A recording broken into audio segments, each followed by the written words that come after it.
Bonjour tout le monde et bienvenue dans cette première conférence en ligne de KCRC France avec Première Agence internationale sur l'aide humanitaire que l'ONG a pu apporter à la Corée du Nord. Je m'appelle Pierre-Henri et je serai le médiateur de cette conférence.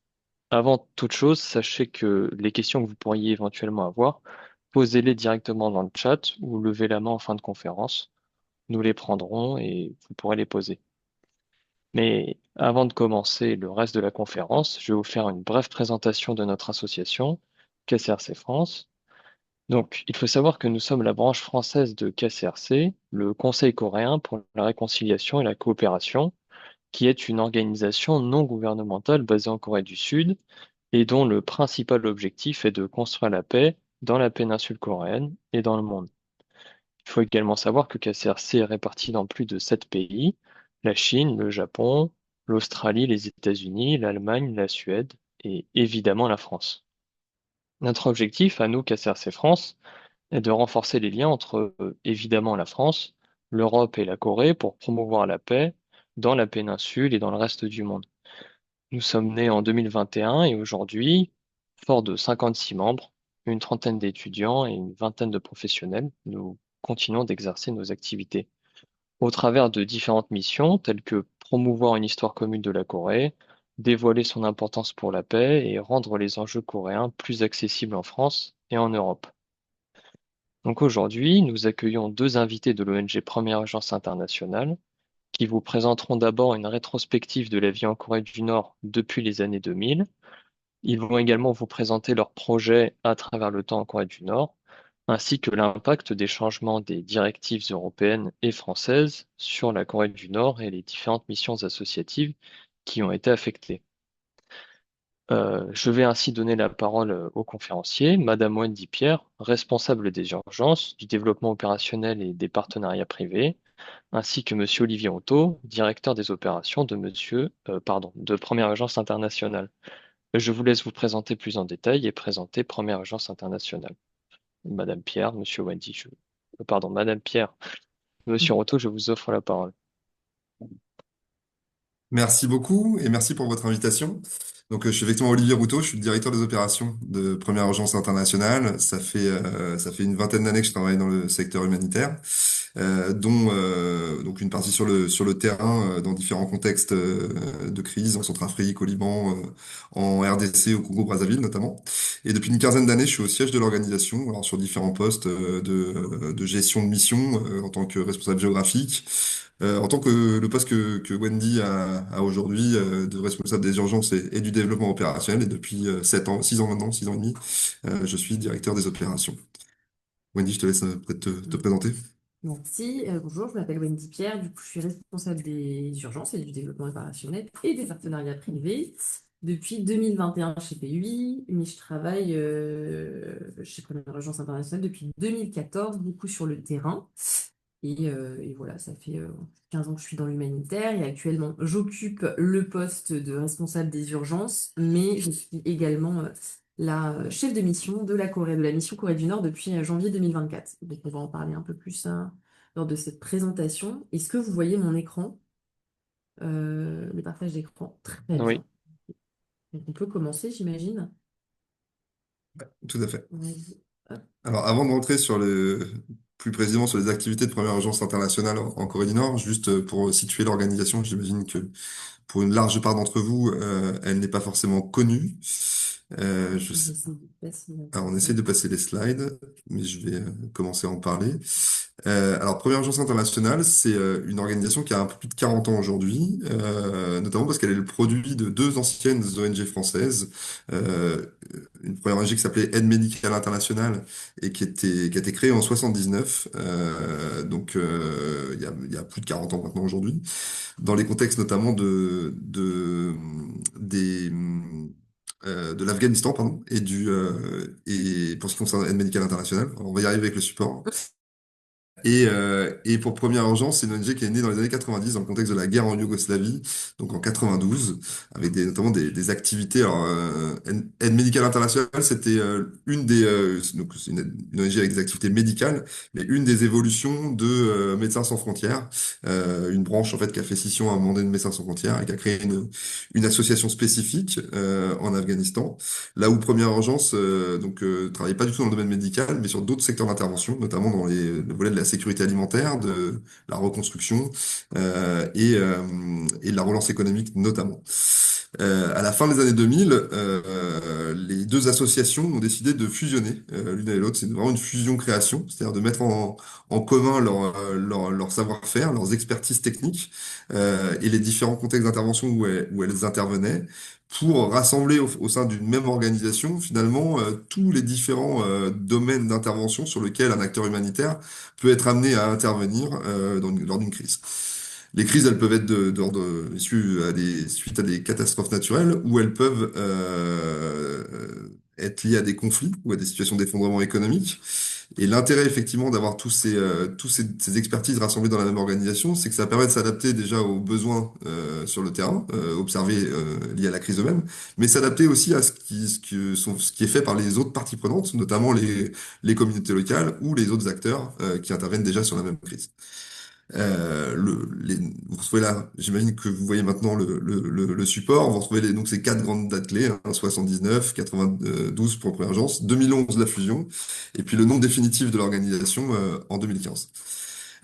Aujourd'hui, l'organisation intervient dans plus de 25 pays, enfin dans 25 pays, pardon, avec un budget autour de 120 millions d'euros, et c'est plus de 3500 personnes qui travaillent pour l'organisation dans le monde, avec environ des services rendus à ces populations au travers des différents domaines d'expertise que je mentionnais tout à l'heure, pour 5 millions de personnes chaque année. Je te laisse enchaîner avec les Euh, secteurs d'intervention. Du coup, on travaille dans plusieurs secteurs d'intervention. On a ce qu'on appelle une approche, on va dire, multisectorielle. On est l'une des rares ONG qui a plusieurs domaines d'intervention. Donc, on travaille essentiellement en santé dans tous ces pays, en santé primaire. Dans la santé, on intègre le traitement de la malnutrition, on a tout ce qui est santé mentale et soutien psychosocial.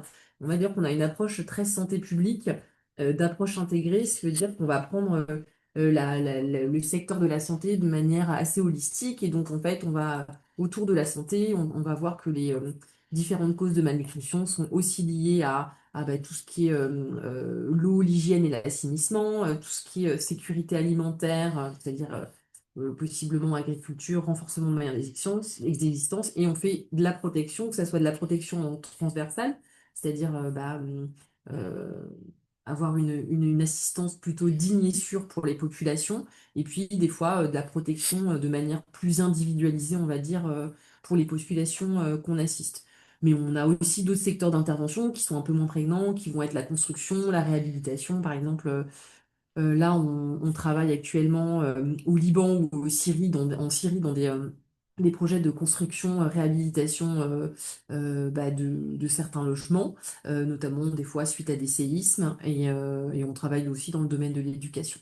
Donc voilà, donc ça c'est plusieurs domaines, secteurs d'intervention dans lesquels on intervient, et ça dans 25 pays dans le monde, comme le disait Olivier. Nos programmes sont principalement, on va dire, en Afrique, au Moyen-Orient et en Asie, on va dire historiquement. Le petit dernier, c'est l'Amérique latine, où on a ouvert quelques missions depuis 2019-2020 en Colombie, Honduras, Venezuela. En Afrique, on est prévu enfin, on intervient dans les plus grosses crises, les crises majeures, donc que ce soit dans le Sahel ou en Afrique centrale, en Afrique de l'Est et également, on intervient au Soudan, hein, qui est l'une des plus grosses crises actuelles. Moyen-Orient, voilà, on est en Irak, au Liban, en Syrie, on est dans les territoires palestiniens occupés, on est au Yémen. Bien sûr, on travaille sur la crise ukrainienne bien avant 2022, on y est depuis 2015, et en Asie, on est en Afghanistan, au Myanmar, et on va parler aujourd'hui de nos programmes en République populaire de Corée. Voilà.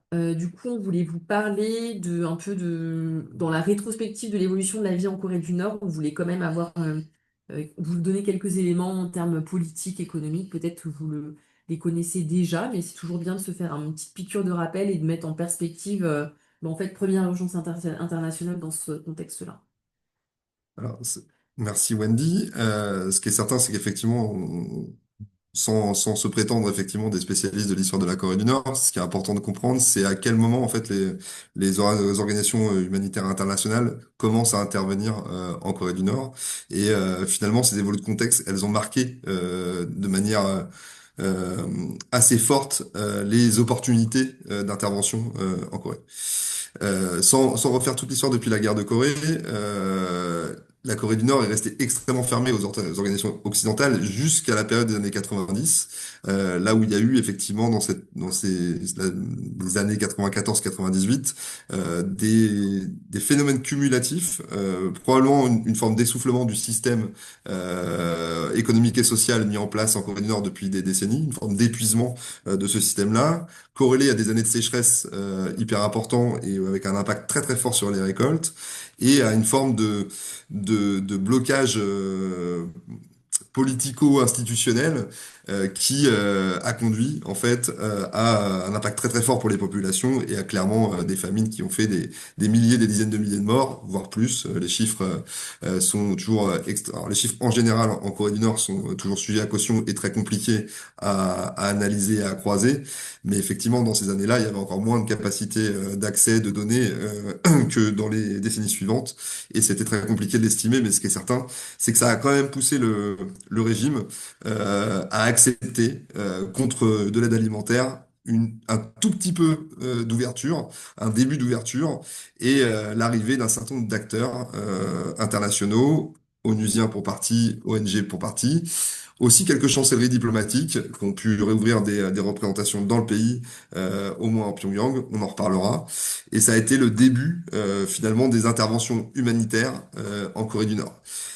Première urgence internationale s'inscrit dans cette époque-là, on est arrivé au début des années 2000, il y a eu un petit peu trois grandes périodes qui ont marqué nos interventions en Corée du Nord. On y reviendra ensuite.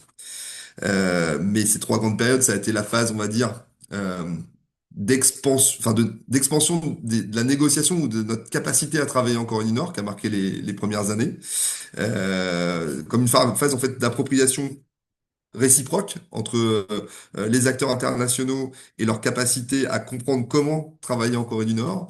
À l'inverse, c'est évidemment vrai.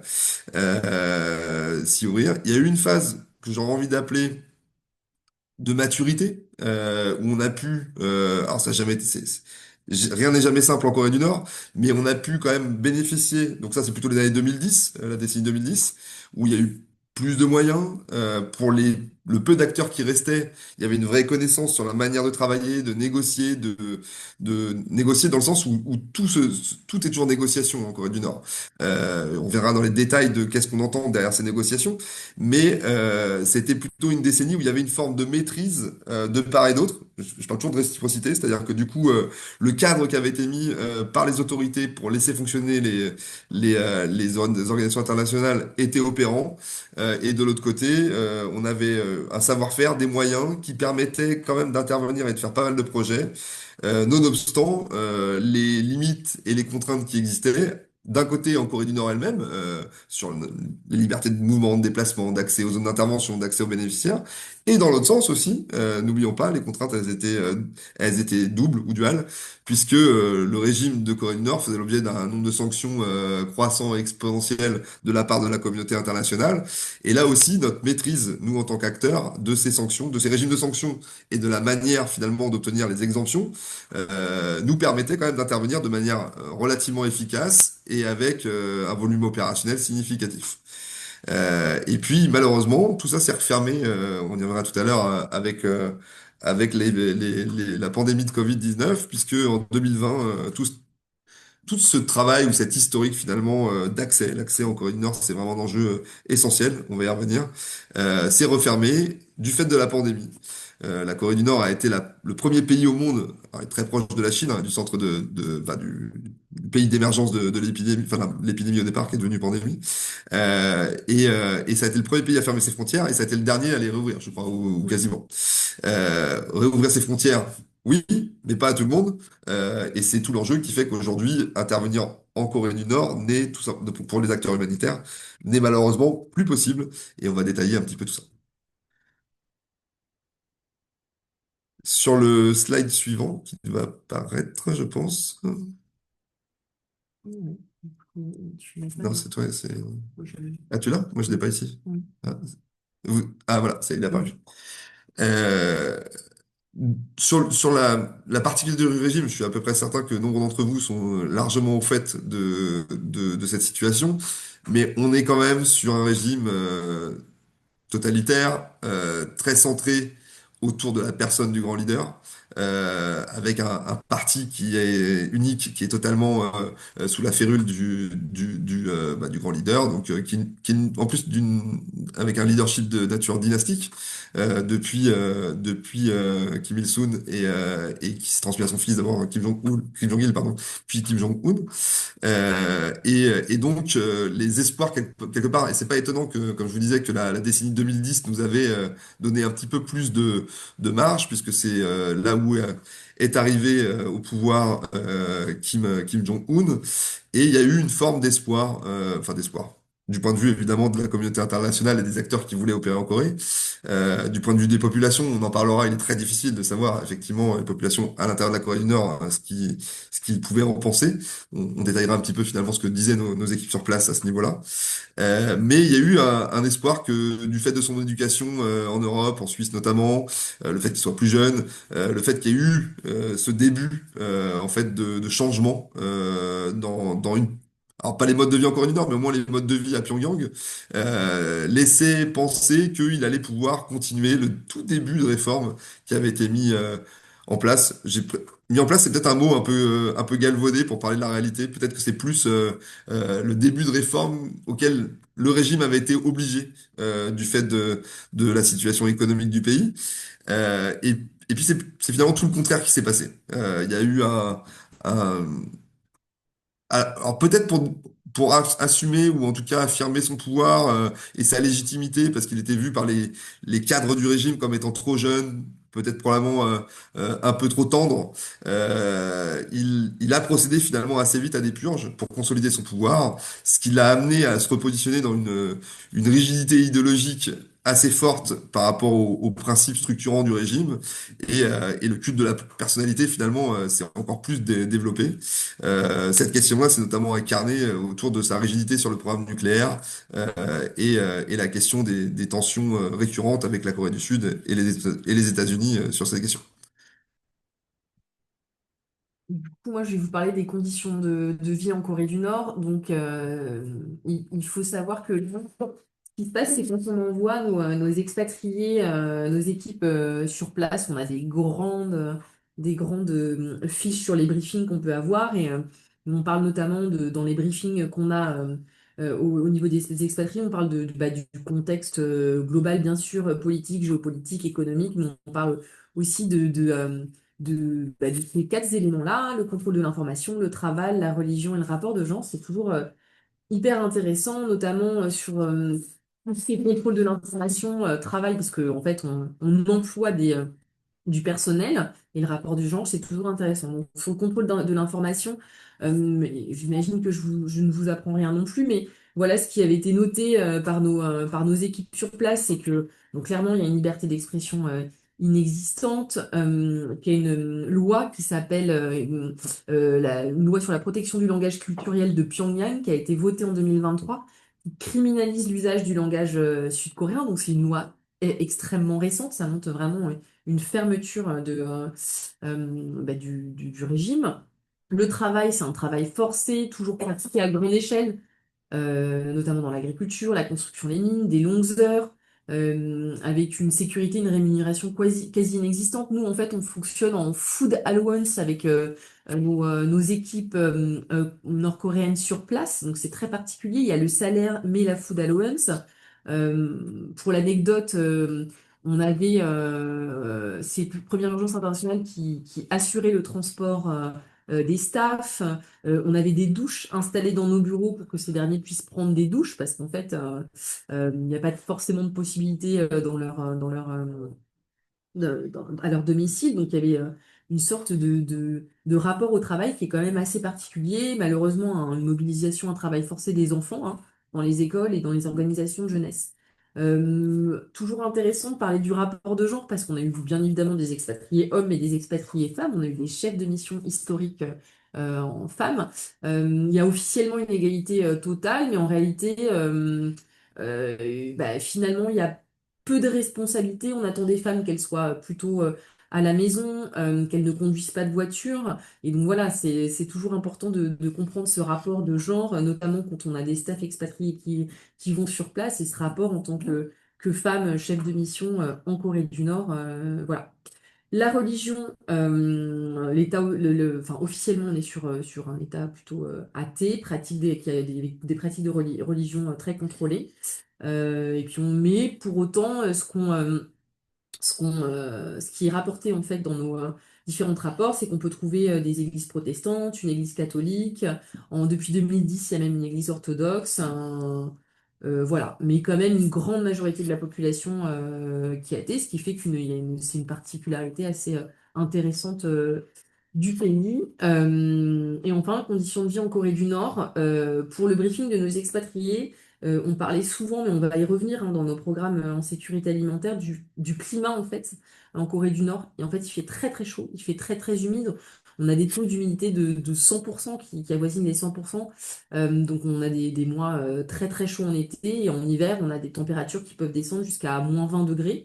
Et donc ça a forcément un impact sur les conditions de vie des Nord-Coréens. Ça a un impact aussi sur nous, comment on approche nos projets, les projets qu'on veut mener notamment en Corée du Nord.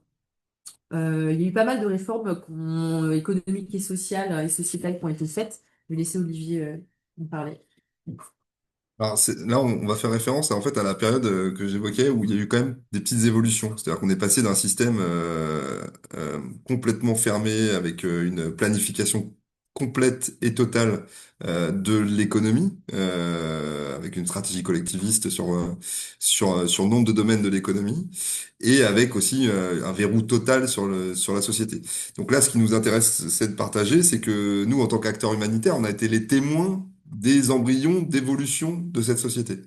Il serait évidemment intéressant, on est tous curieux aujourd'hui de ce qui s'y passe. Nous, on devient curieux.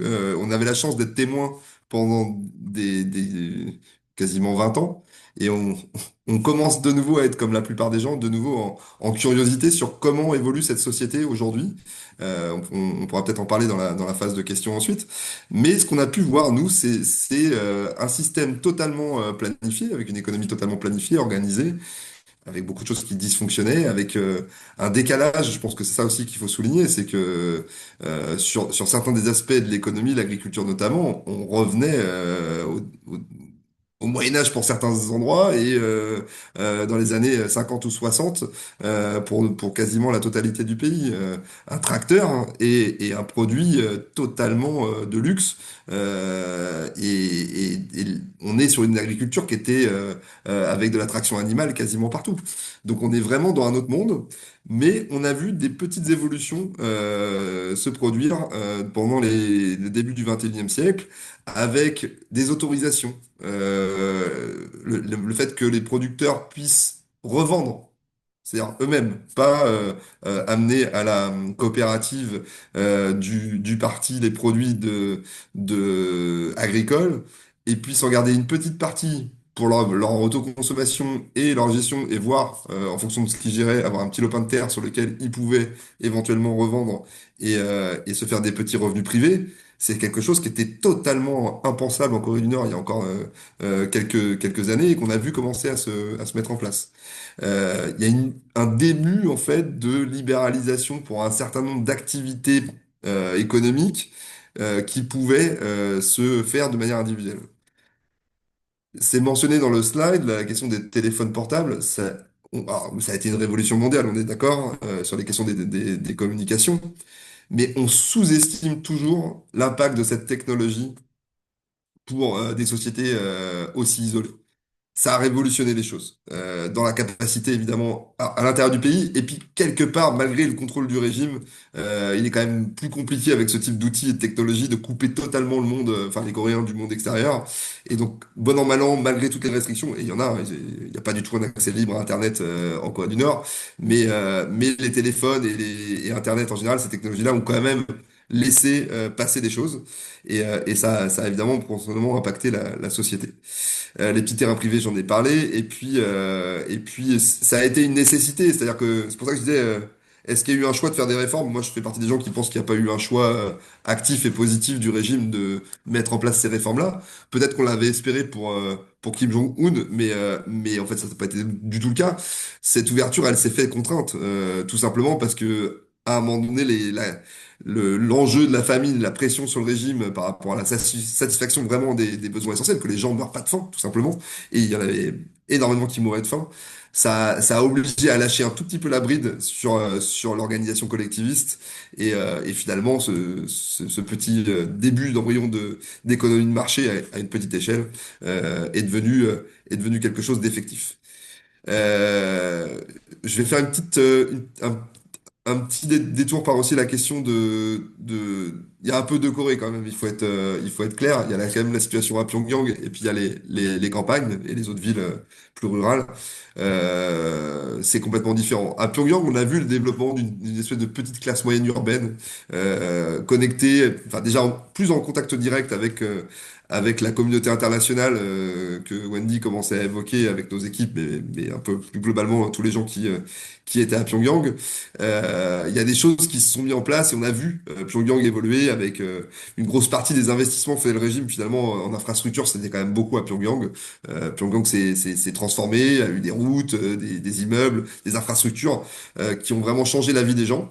Et une petite classe moyenne s'est développée autour de la nomenclatura du régime qui restait largement l'élite privilégiée de la société nord-coréenne. Il y a quand même eu la possibilité de développer cette petite classe moyenne. De la même manière, le rapport entre générations est devenu, et le contact quand même avec les médias un petit peu étrangers, a changé un petit peu cette société au niveau de Pyongyang. Ça, c'est des choses qu'on a observées, que nos équipes ont observées, mais uniquement à Pyongyang. Dès qu'on s'éloigne de la capitale et qu'on va dans les campagnes, on est exactement encore dans le régime enfin dans la réalité économique et sociale du régime tel qu'on l'a connu. Wendy avait commencé à en parler. Une des réalités aussi de la vie en Corée du Nord, c'est son impact, enfin c'est la réalité des impacts climatiques se sont vus exacerbés. Comme je disais tout à l'heure, c'est ce qui avait commencé à générer le fait que dans les années 90, il y avait des énormes famines et que ça avait conduit à l'ouverture du pays parce que il n'y avait pas le choix. La Corée du Nord continue d'être frappée par des aléas climatiques extrêmement importants qui viennent renforcer des conditions climatiques de base qui sont extrêmement rudes. Donc c'est un enjeu qui est réel, qui était réel dans le passé, qui reste réel aujourd'hui et qui va, à mon avis, s'accentuer dans les années à venir et qui risque d'être un enjeu majeur pour les Coréens du Nord dans les années à venir. Du coup, on va vous parler d'un domaine qu'on connaît un peu plus. C'est celui des besoins humanitaires. Donc là, vous pouvez voir une photo dans nos projets avec un de nos grands véhicules. On a des projets qui sont financés par l'Union européenne, ou qui étaient financés par l'Union européenne. On va y revenir avec le petit drapeau de l'Union européenne. Donc voilà. J'ai une petite vidéo. J'espère qu'elle va marcher et qu'il y aura le son. Il faut me dire. Je ne sais pas s'il y a le son. Non, pas de son. Ouais, du coup, je pense que c'est moi qui dois Ouais, faire. j'ai enlevé.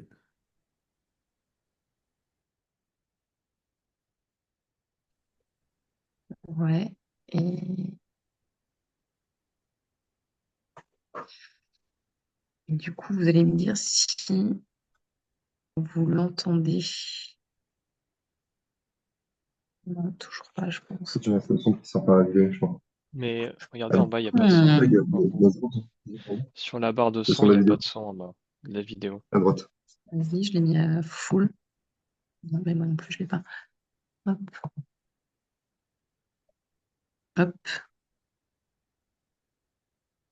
Et si je fais ça, hop,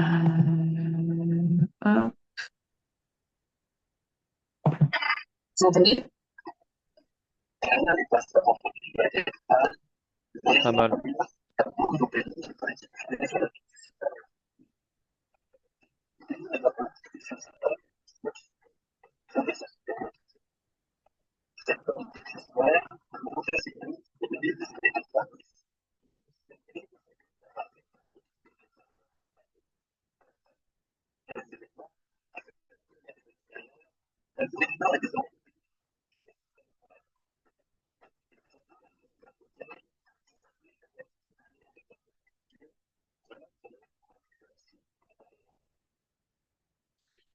Euh, voilà. Du coup, ça, c'est vraiment une vidéo qui date de 2006, qui reprend un peu ce dont on a parlé et qui parle notamment des problématiques de sécurité alimentaire.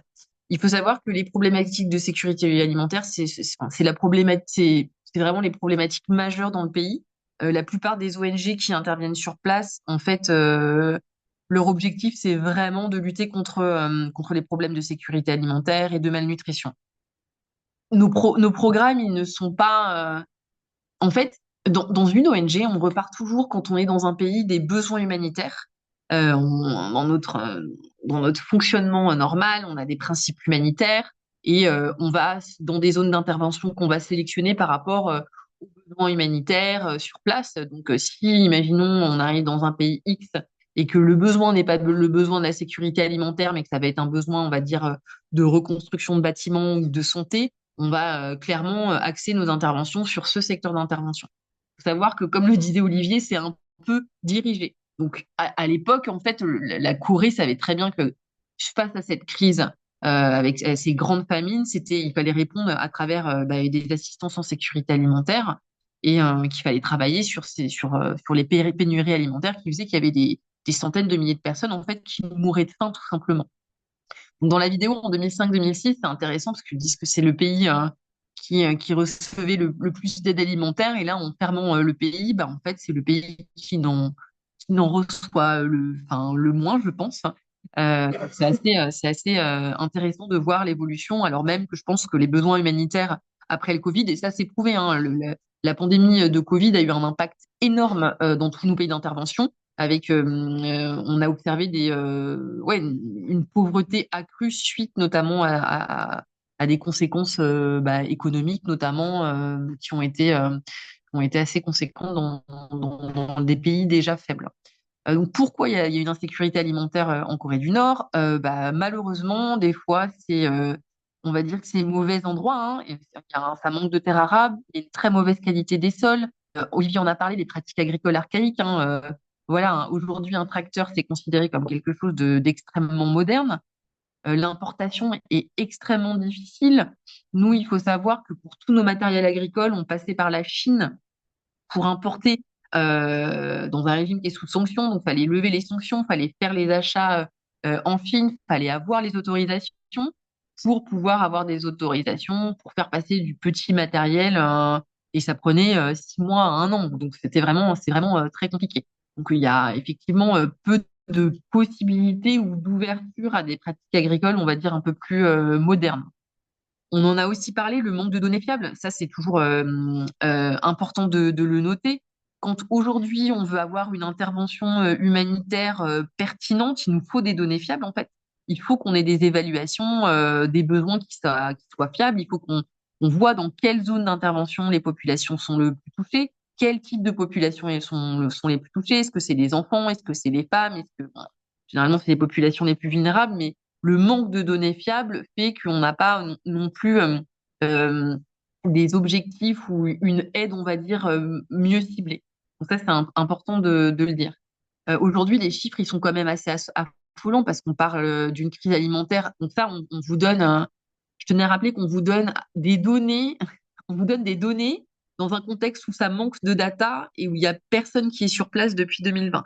Dans le système humanitaire, on travaille avec on va dire des plans de réponse humanitaire et en Corée du Nord, il n'y en a pas eu depuis 2023. Donc, c'est des chiffres qui, en fait, à l'heure actuelle, on a une estimation de 10,5 millions de personnes qui seraient sous-alimentées, mais ça peut être 25 millions. Et ça, il n'y a personne pour en témoigner. Ce qui est sûr, c'est que bon, c'est un peu une évidence pour des humanitaires comme nous, mais évidemment les plus touchés, c'est les enfants. Un tiers des enfants qui sont touchés avec des retards de croissance qu'on potentiellement on n'imagine pas. On imagine des cas de malnutrition. Souvent, on a cette image d'enfants en Afrique qui sont malnutris. Il faut savoir qu'en Corée du Nord, il y a énormément de cas de malnutrition d'enfants. Puis l'isolement rural dans les provinces et évidemment le facteur changement climatique qui devient de plus en plus important avec des épisodes climatiques très forts, des grosses sécheresses, des grosses inondations, et puis un froid qui peut aller jusqu'à -1 degré. Donc, bien évidemment, ça a un impact aussi sur la malnutrition. Ça, c'est des photos. La photo, là, dans l'hôpital, c'est des photos de première urgence internationale. Donc, on voit des enfants qui sont particulièrement touchés par toutes les conséquences du contexte. Pour autant, il y a un accès à la santé qui est dit public et gratuit, mais les médecins ne sont pas payés avec un salaire, ils sont payés avec des cigarettes, avec de la nourriture et de l'alcool, donc c'est très archaïque, c'est très troc finalement. Euh, Selon l'OMS, l'État dépense 0,5 $ par personne. Je n'ai pas les comparatifs par rapport à des pays, on va dire, européens, mais j'imagine que c'est bien plus en France. Euh, L'accès aux médicaments de standards internationaux, et ça c'est important de le dire, est quasi inexistant en fait. Nous, on a vraiment des standards en santé pour que voilà, on contrôle l'origine, notamment des médicaments, pour pas qu'il y ait de contrefaçon, pour que ce soit des médicaments qui fonctionnent bien tout simplement. Et ça, c'est inexistant. Il n'y a pas d'établissement de soins qui répond à nos standards, on va dire, internationaux, c'est-à-dire les standards de l'OMS. Donc voilà. Et puis des taux de malnutrition assez importants, une augmentation, une consommation, des récoltes très faibles, une consommation insuffisante, et puis en fait des récoltes qui sont pauvres en nutriments. Donc finalement, c'est un peu un cercle vicieux. Même s'il y a des récoltes importantes, on se retrouve avec des aliments qui ont une faible valeur nutritionnelle, ce qui entraîne une forte malnutrition. Et puis, il y a pas mal de contrebandes. Et comme dans beaucoup de contextes dans lesquels on intervient qui sont fermés, bah, il y a évidemment une existence d'un marché noir sur place. Ça, c'était un peu pour vous parler des besoins humanitaires, de l'impact sur les Nord-Coréens. Et on voulait un peu vous donner le prisme, on va dire, de nos équipes expatriées qui sont ressorties. Donc, on a essayé de récolter des témoignages. Donc, ça, c'est un peu des citations des expatriés sur place qui disaient que voilà, l'individu en tant que tel n'existe pas, que tout est remplacé par le collectif, que chaque Nord-Coréen est soumis à des pressions qui le contraignent à agir dans le sens qui lui est désigné. Euh, mais que pour autant, les retours, il faut savoir que nos expatriés sur place ne restent pas quelques mois, ils restent des années. C'est vraiment une mission qui est adorée par les expatriés qui sont sur place. Donc il y a vraiment un engouement pour ce contexte. Mais voilà, on va dire une collaboration dans le travail, parce que ça reste dans le travail, avec des Nord-Coréens avec qui on peut s'amuser. On voit une image là de nos expatriés avec nos staffs nord-coréens qui sont en train de jouer à la pétanque sur place. Donc ça, c'est une image de nos équipes. Il y a aussi, vous pouvez voir qu'on peut faire du vélo. Il y avait même un marathon sur place, hein. Il y avait des images à l'époque de même certains de visites terrain où les gens faisaient du roller dans les grandes avenues qui étaient vides. Euh, et voilà, là, toutes les photos avec les petits points, c'est tous les lieux, on va dire, accessibles aux expatriés. Ça peut être des pharmacies, notamment. Ce qui nous a été rapporté aussi, c'est il y a une communauté expatriée qui est plutôt restreinte, hein. À l'époque, hein, avant la Covid, qui était environ de 200 personnes. On ne compte pas la présence des Chinois et des Russes, mais en tout cas, une partie des expatriés qui est environ 200 personnes. Ceux qui travaillent dans le système humanitaire, vous pouvez voir dans le plan là, en fait, c'est nos bureaux. Donc, en fait, on partage nos bureaux avec différentes autres structures ONG. Mais la vie d'expatrié était plutôt agréable. Les expatriés pouvaient circuler librement dans Pyongyang. Il y avait certains quartiers qui étaient fermés. On pouvait aller au restaurant. On pouvait faire des soirées pour regarder des films. Il parlait de ça dans les briefings à l'ambassade de Pologne le vendredi soir. On peut faire des bars, restos, karaoké. Donc c'était quand même une vie pas complètement recluse, où à l'intérieur de Campan, on pouvait faire pas mal de choses. Euh, donc voilà, je pense que ça, c'est aussi pour contrebalancer sur le côté un peu fermé. On a le droit de rien faire aussi, et on n'a pas le droit d'avoir une interaction non plus avec des Nord-Coréens où ça se limite seulement au travail. Ça, c'est quelques photos prises par nos équipes euh, certains de nos programmes, des bâtiments à Pyongyang, voilà, de l'agriculture. On travaillait beaucoup dans des écoles aussi.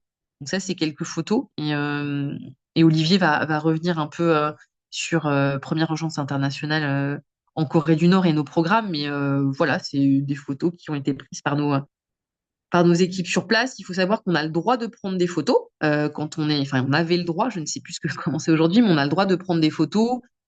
Mais les photos qu'on doit prendre, ça doit être toujours des images valorisantes du régime.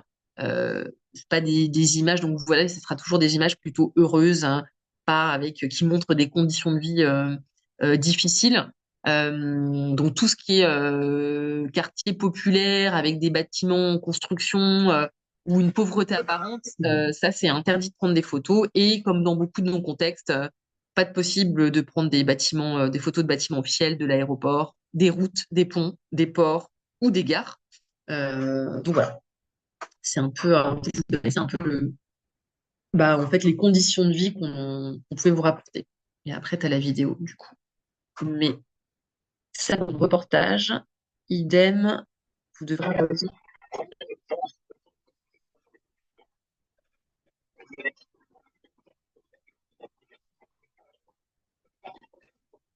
Juste, je me permets, on entend vraiment très mal.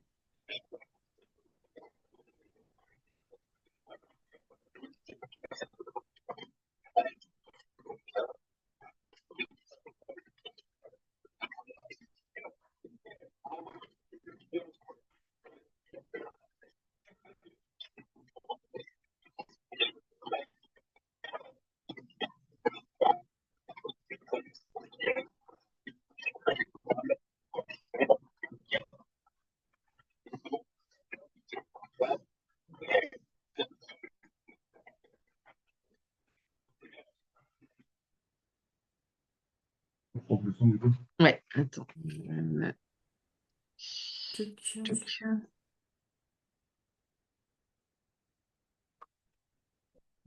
C'est bon? Ouais. Alors, pour vous reparler un petit peu plus de l'expérience de première agence internationale, je pense qu'il est important de comprendre quelle était en fait la plus-value ou l'intérêt d'avoir des organisations humanitaires en Corée du Nord, vu le contexte. Euh, il y a eu une forme de paradoxe. Enfin, intervenir en Corée du Nord et la Corée du Nord en général, c'est vraiment souvent se confronter à une situation très paradoxale où le mandat humanitaire a permis de faire des choses qui étaient inaccessibles à aucun autre acteur. Euh, on a réussi, quand je dis un on, j'élargis à, évidemment, c'est Première Urgence internationale, mais c'est aussi les autres acteurs humanitaires qui intervenaient en Corée du Nord, on en reparlera juste après, à accéder à des zones reculées rurales où aucun journaliste, aucun diplomate, aucun acteur non coréen n'avait accès. Tout simplement parce que, et c'est là où je disais qu'il y avait cet enjeu de négociation permanente, par la technicité des projets, ça nous imposait de négocier l'envoi d'experts qui nous permettaient d'accéder à ces zones. C'est pour ça qu'en Corée du Nord, nous, on a toujours fait le choix de ne pas faire des distributions alimentaires de nourriture massive. Parce que ça, on n'aurait jamais eu l'autorisation d'accéder au terrain et aux bénéficiaires pour ce type d'activité. Le régime nous aurait tout simplement empêché de le faire en disant donnez-nous la nourriture, on va s'occuper de la distribuer. Et c'est par l'enjeu technique, c'est pour ça que ça peut paraître paradoxal, vous avez vu dans la vidéo, de se dire on a fait une activité avec un laboratoire flambant neuf, alors qu'il y a des gens qui meurent de faim à peu près partout. D'être sur ce niveau de technicité de projet qui coûte assez cher, alors même qu'il y a plein de besoins de base qui ne sont pas satisfaits, ça peut poser question. Mais ça démontre, en fait, ça illustre plutôt une stratégie d'accès qui se fait par l'expertise. Si on faisait pas des choses avec une haute technicité et d'expertise, on n'avait rien le droit de faire en Corée du Nord.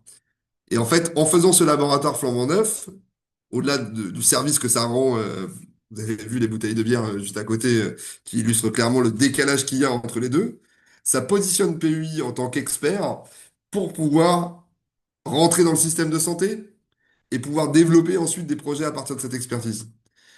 On va le voir, effectivement, on a eu dans les différentes phases, alors ça correspond aussi à des négociations qui se font avec les différentes autorités de tutelle.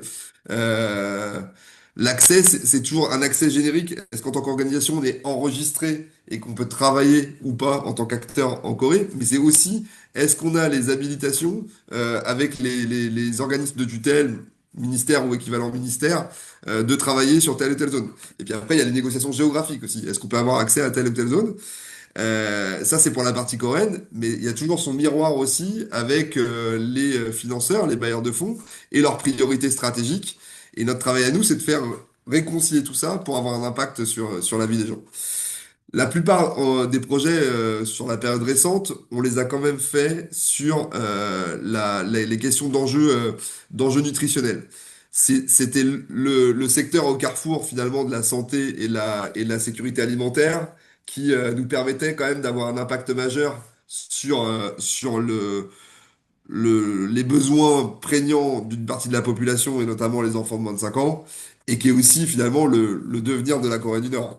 Euh, les, les, les enjeux nutritionnels en Corée du Nord, Wendy en a parlé un petit peu, ils se jouent beaucoup par la difficulté d'accéder dans cette phase aussi importante, on appelle ça les 1000 jours de la vie, qui créent des retards de croissance potentiellement irrémédiables sur la vie des personnes, s'ils n'ont pas reçu une alimentation suffisamment qualitative et diversifiée en termes nutritionnels dans cette phase-là. La problématique de l'économie et de l'agriculture planifiée en Corée du Nord, c'est que tout était centré sur la production quantitative, donc avec des cultures vivrières, et il fallait faire du tonnage, du blé, différentes euh, typologies de céréales notamment. Et rien n'était fait en termes de transformation et de valorisation de différents produits agricoles. S'il y a de l'élevage, il n'y avait pas du tout de capacité à utiliser en fait le lait des bêtes et du bétail notamment, pour en faire quelque chose qui soit nutritionnellement intéressant. Du fromage, du yaourt et autres, et qui amène des compléments alimentaires à une alimentation qui était d'une pauvreté absolument unique au monde. Non, unique au monde à l'échelle d'un pays. Il faut vraiment être dans des situations de poche de vulnérabilité très précises dans certains contextes de conflit et ou après une catastrophe naturelle pour retrouver une situation similaire. Donc c'est là où effectivement l'investissement technique dans des fermes, dans des usines ou des laboratoires de transformation des produits pour les rendre à l'échelle plus intéressants et sur le temps long, hein, d'amener des matériels pour pouvoir sur le temps long permettre à ces communautés de produire de manière un peu plus pérenne ces produits à valeur nutritionnelle, ça nous semblait avoir un impact important et structurant dans le temps. Pourquoi encore les organisations humanitaires? Tout simplement parce que la difficulté d'accès, elle se joue sur la Corée, mais elle se joue aussi, comme on l'a dit tout à l'heure, sous la capacité à faire rentrer ces intrants. Les intrants, négocier, Wendy l'expliquait tout à l'heure, de faire rentrer du matériel et des produits qui viennent de Chine, du matériel agricole ou des machines, des outils et autres, c'est 6 mois de négociation avec le comité de sanctions à New York. 6 mois de négociation. Quel acteur aujourd'hui, privé, peut, sur un marché où il n'y a aucun bénéfice à faire, avoir un intérêt à faire ça? Personne. En Corée du Nord, ils n'ont pas accès, ils n'ont pas la capacité, par la fermeture du régime. Aucun entrepreneur privé qui voudrait faire du business en Corée du Nord, et en admettant qu'il arrive à avoir accès, n'a un intérêt. Ça prend trop de temps, c'est trop compliqué, et c'est économiquement non rentable. Les chancelleries, pour des enjeux diplomatiques, c'était compliqué. L'Union européenne, dans cette phase-là, je dis bien dans cette phase-là, c'est pour ça qu'aujourd'hui c'est plus compliqué. L'Union européenne a été un acteur qui, pendant les 20 dernières années, on va dire, étaient relativement apaisées. J'utilise le mot apaisé, il est relativement adapté, je trouve, à la situation. D'un point de vue organisationnel, évidemment, la France a été engagée dans certains conflits, des États européens ont été engagés dans certains conflits, mais l'Union européenne en tant qu'organisation internationale et entité supranationale n'était engagée dans aucun conflit avec personne. Ce qui en faisait un acteur avec à la fois, enfin, quatre facteurs clés finalement qui pouvaient se réunir. Une capacité, on parle quand même en termes de géographie, de la première puissance ou à une époque ou deuxième puissance économique. Je parle si on rassemble tous les, enfin les PIB cumulés des pays membres de l'Union européenne, une capacité technique, une ambition politique qui était relativement faible en matière de politique étrangère, parce que c'était vraiment réservé aux États, mais qui du coup, paradoxalement, lui donnait une latitude, une capacité apaisée d'interaction avec des régimes tout à fait particuliers, dont la Corée du Nord. Et puis derrière, des instruments de mise en œuvre de cette éventuelle ambition, pardon, avec des réseaux enfin, des instruments financiers pour financer l'humanitaire en Corée du Nord ou ailleurs, et des acteurs partenaires, dont les ONG, dont Première Urgence fait partie, pour le faire. Donc ce carrefour, en fait, c'est un carrefour, c'est une sorte de situation qui a fait des acteurs humanitaires opérant en Corée du Nord les seuls capables de réaliser des choses complètement impensables pour la Corée du Nord. Je pense notamment au fait que, en parallèle, je pense que tu peux mettre peut-être le slide d'après, en parallèle de ces activités nutritionnelles, on a cherché, ah non, on est arrivé sur l'accès, bon, je vais Mm. finir sur les projets. Mm. On a cherché franchement à travailler sur des choses qui avaient un impact sur la vie des gens, comment on augmente leur accès en qualité et en quantité à la nourriture, et ou leur accès en quantité et en qualité aux soins. C'était vraiment les deux axes stratégiques principaux, structurants, mais aussi en essayant de travailler sur de l'héritage et de la pérennité à la fois dans une perspective technique, c'est ce que j'expliquais sur les projets tout à l'heure, mais aussi sur une perspective presque d'ouverture et de croisement, et d'offrir un espace de compréhension mutuelle qui était développé par ces projets. C'est pour ça qu'on organisait chaque année ce qu'on a appelé nous des study tours, où on emmenait des cultivateurs, des fermiers nord-coréens, venir dans des exploitations agricoles en France et en Europe. On les amenait à Bruxelles ou à Strasbourg au Parlement européen aussi, certains acteurs, pour faire ces rencontres-là. Et rien que réussir à faire venir une délégation de 15, 20 fermiers, cultivateurs qui venaient travailler dans des exploitations en France, imaginez le travail qu'il fallait faire pour obtenir les autorisations côté coréen, et d'ailleurs de l'autre côté aussi, mais surtout côté coréen, pour le faire. Et ça permettait, on estimait en tout cas qu'au travers ces initiatives-là, qui étaient répétées chaque année, bah, on contribuait à l'échelle du projet, en tout cas des projets, à cette ouverture progressive de la Corée du Nord. Parce que une des problématiques, on oppose souvent une logique de système. Le système collectiviste, socialiste, communiste, totalitaire que nord-coréen est inefficient. Dans la grande confrontation idéologique, il est montré comme évidemment bien moins efficient en termes de qualité de vie et de production que le système d'économie de marché qui peut s'y opposer. Mais la problématique aussi, c'est pas qu'une question de système, c'est aussi vraiment la logique, ce qui n'est pas le cas par exemple dans d'autres systèmes qui ont maintenu en tout cas un régime socialiste ou communiste et qui ont quand même développé leur économie. Enfin, le voisin chinois, on a un exemple tout à fait concret en termes d'innovation et d'accès aux technologies. Le système nord-coréen, la spécificité, c'est qu'en plus, c'est complètement fermé du reste du monde et que système performant ou pas performant, pour en discuter, mais au-delà de ça, c'est surtout qu'il s'est coupé du monde. Et que, avec une population qui n'a pas le même accès à l'éducation, qui est fermée, où tu te prives de l'accès aux technologies extérieures et du reste du monde, et que, en plus, tu as eu 40 à 30, 40 ou 50% de ton PIB qui est consacré uniquement au régime ou au maintien du régime, et notamment dans sa dimension militaire, parce que sur la question atomique, ils ont réussi à arriver à un niveau de maîtrise technologique extrêmement performant, et sur d'autres domaines militaires aussi. Mais c'est sûr qu'en consacrant, je m'engage pas sur le chiffre hein, du PIB, mais une telle part de tes ressources, tu te prives sur les autres volets d'une capacité à avoir les infrastructures nécessaires et à satisfaire les besoins de ta population. Je te laisse enchaîner sur l'accès. Ouais, on a appelé ça accès humanitaire pour recentrer sur le côté ONG, pour vous donner un peu un... On, on en a un peu parlé, mais en fait, c'est un peu quand même l'accès humanitaire, le nerf de la guerre de tout. Et il y a un...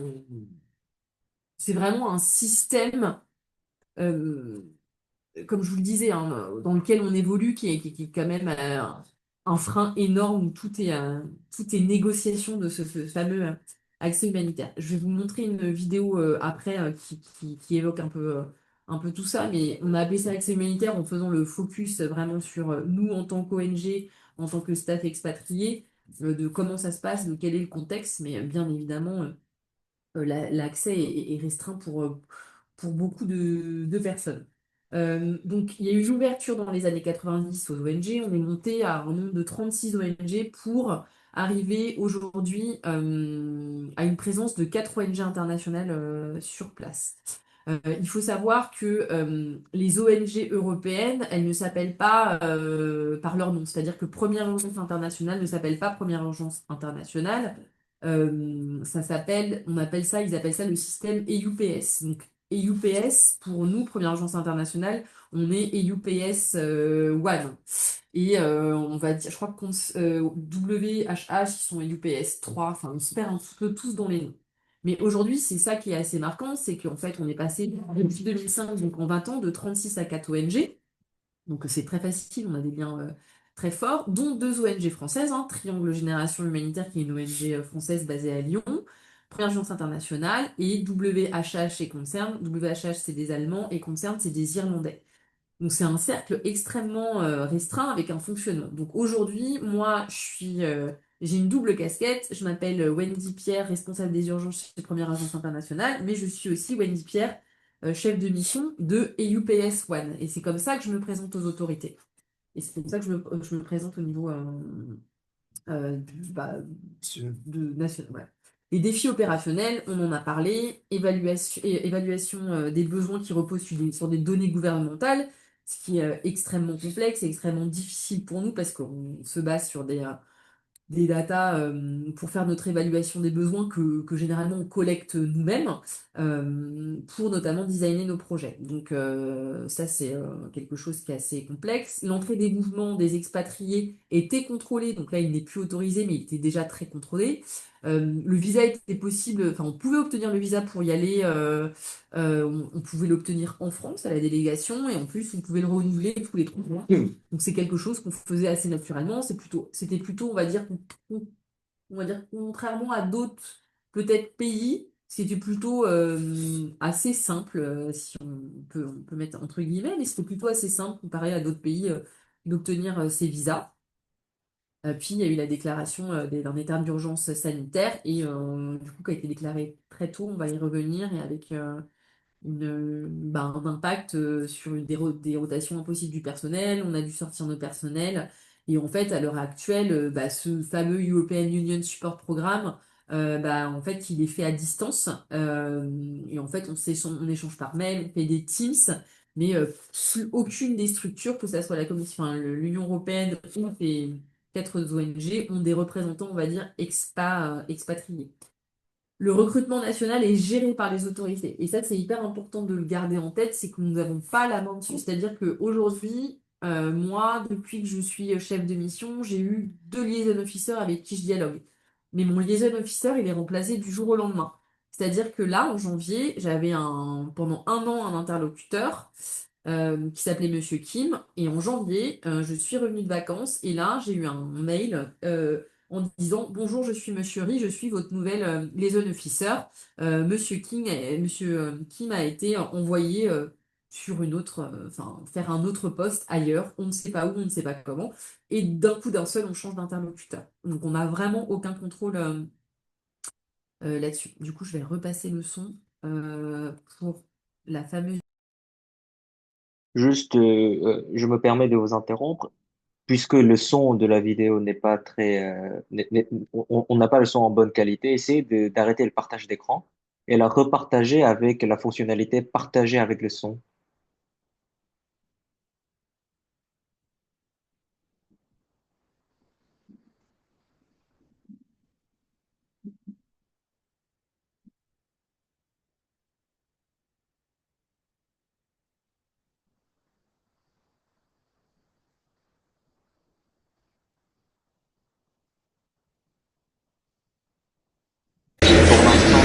Ah, Une centaine c'est beaucoup. d'étrangers seulement est autorisée à résider en Corée du Nord. Du personnel d'ambassade, quelques membres d'organisations non gouvernementales vivent et travaillent dans le compound, un ghetto très surveillé, interdit à la plupart des Coréens. C'est le cas de Première Urgence, l'une des 2 ONG françaises qui travaillent dans le pays.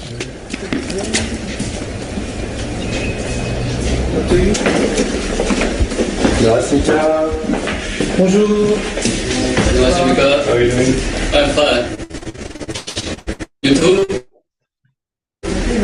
Si la capacité. Kevin retrouve Vincent au bureau de l'organisation.